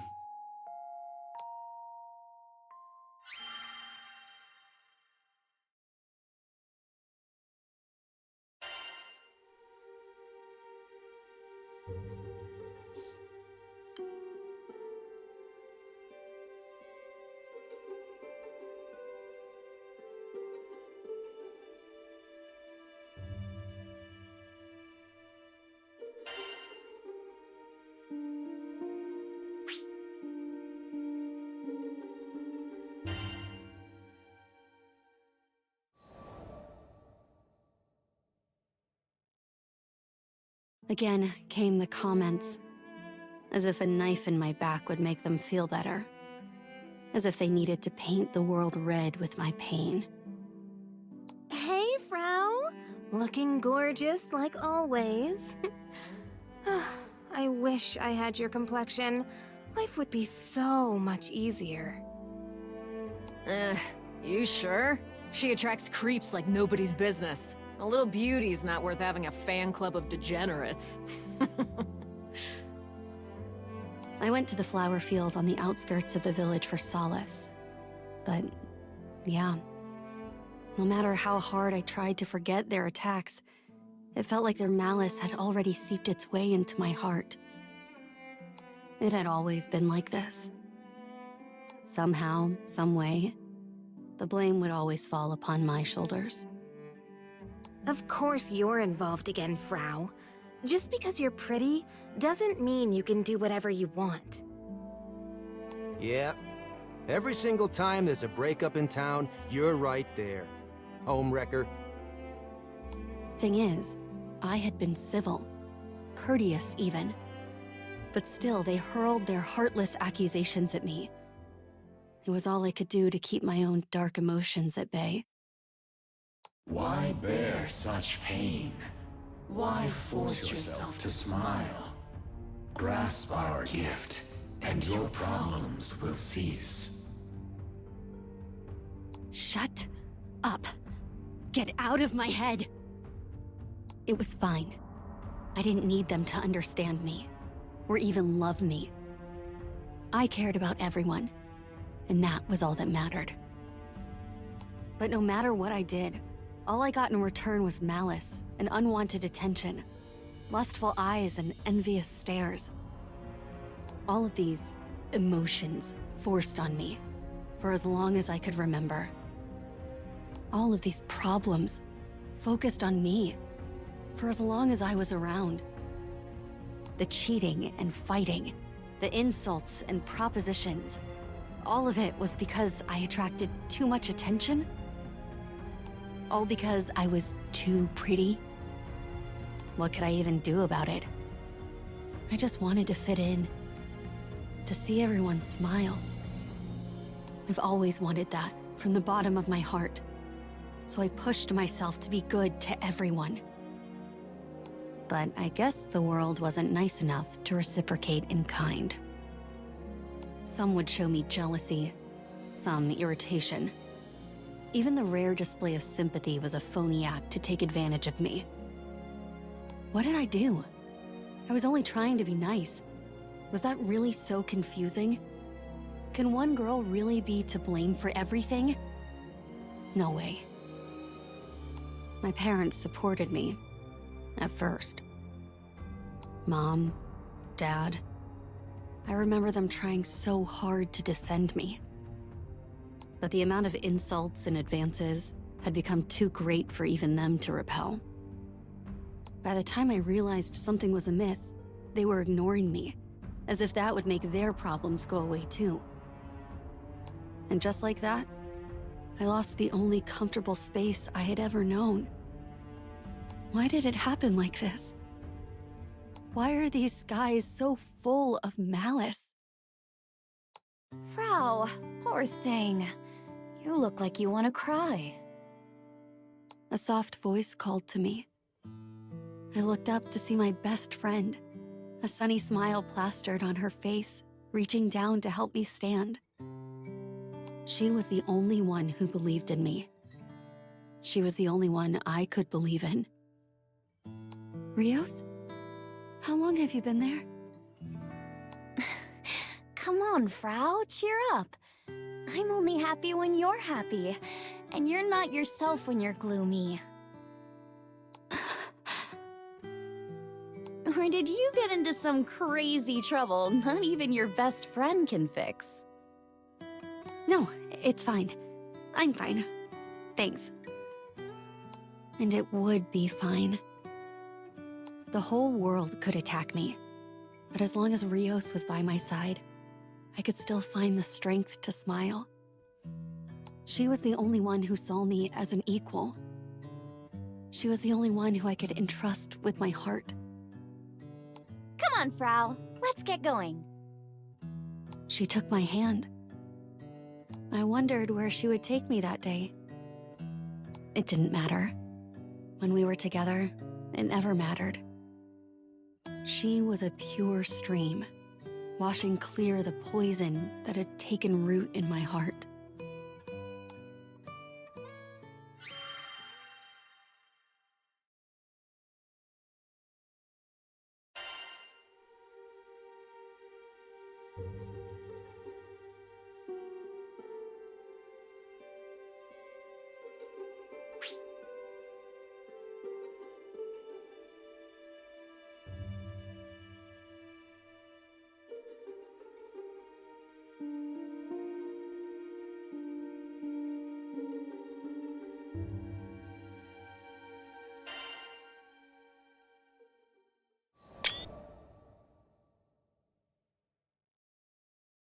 Hey, where'd you go?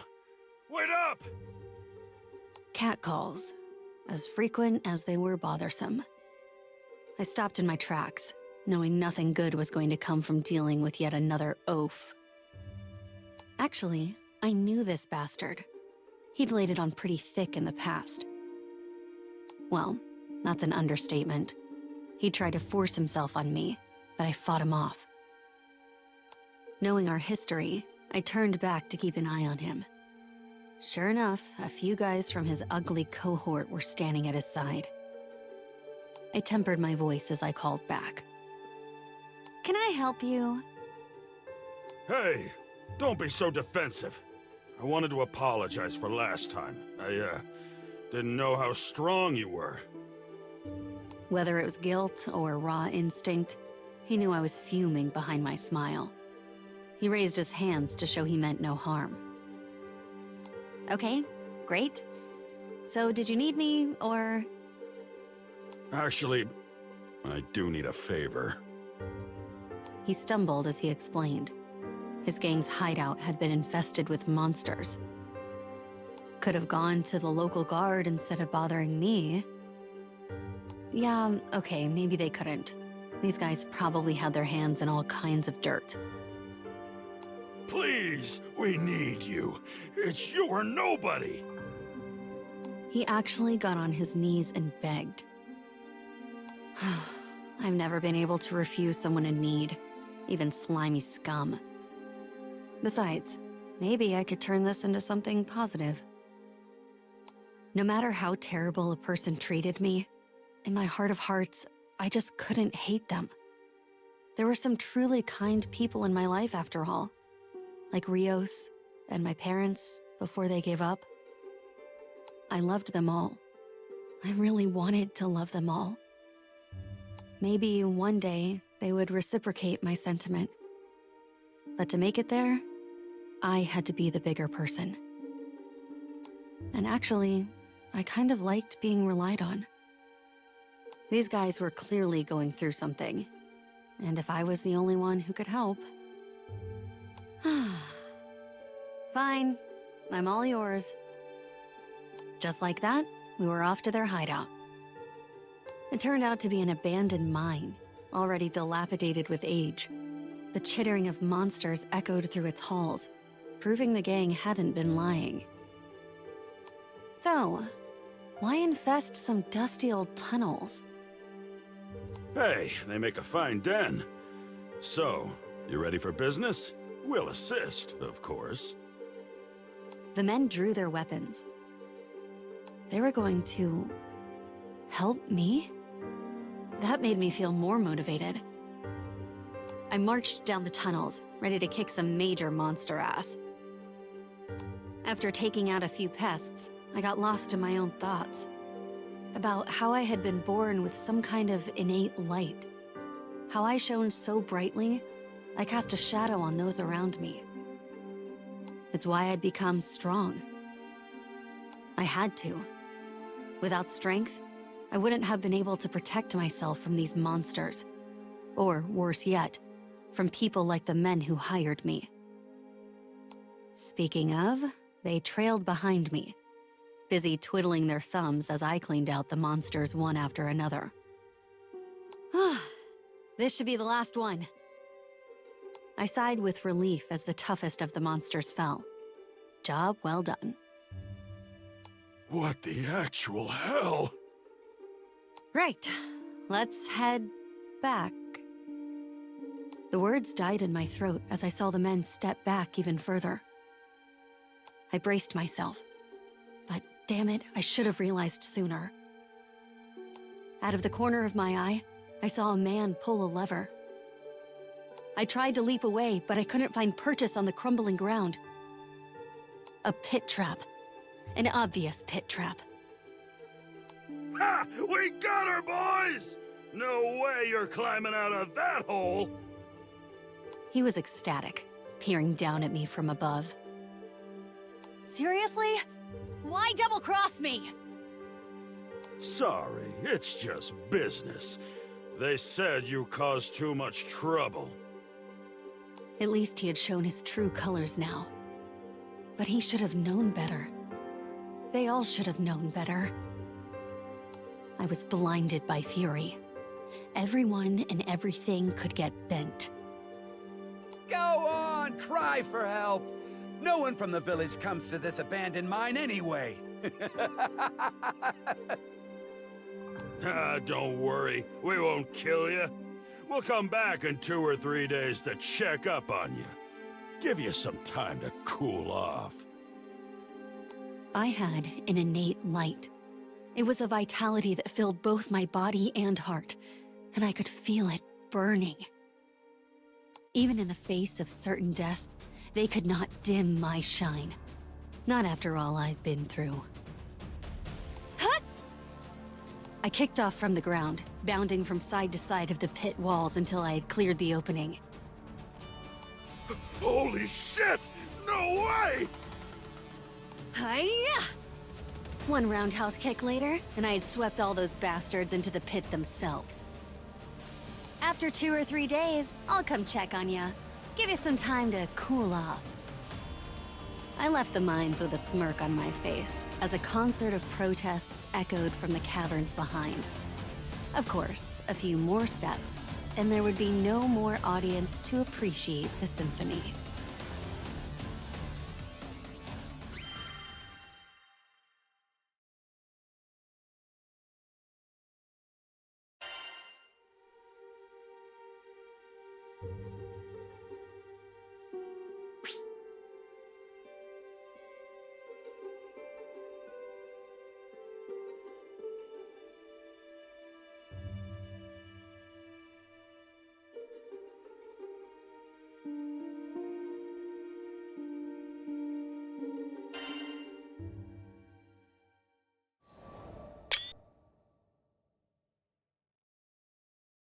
Later that evening, I went to the town cafe to tell Rios what happened.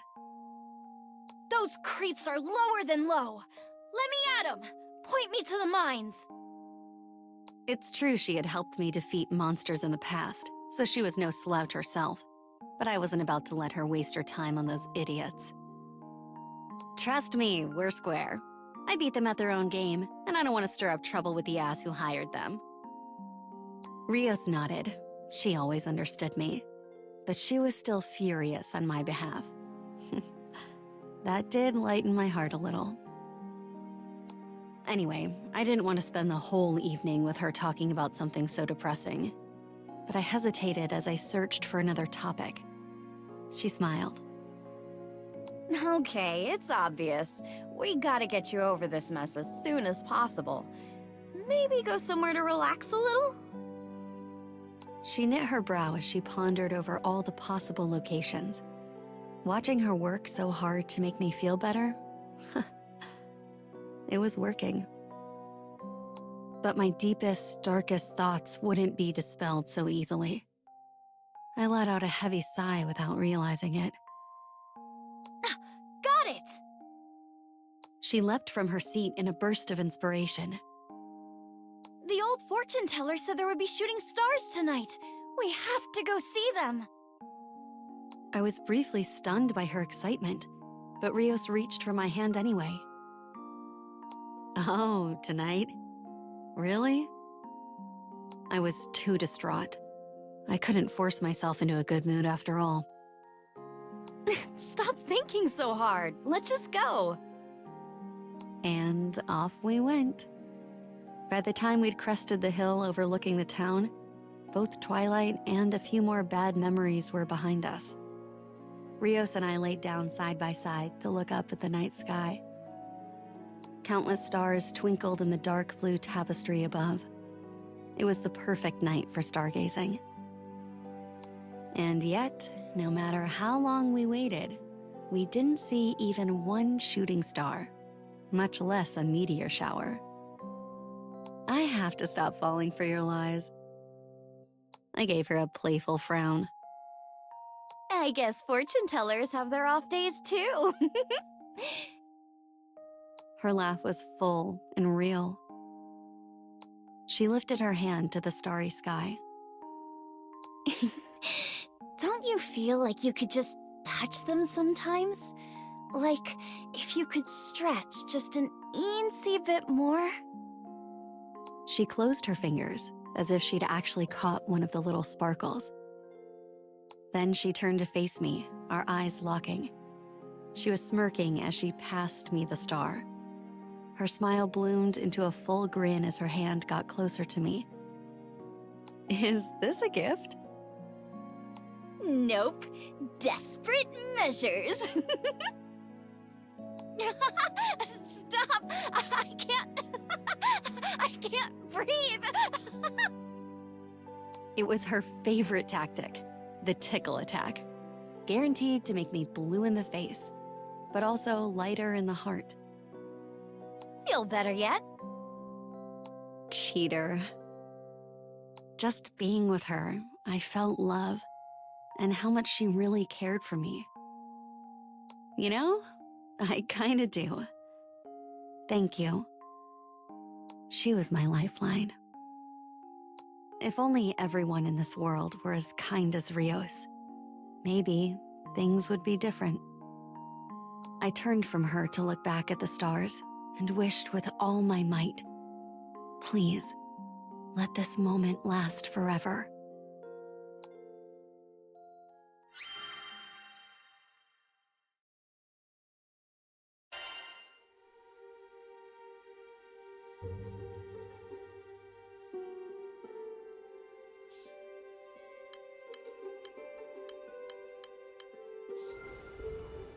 All right, see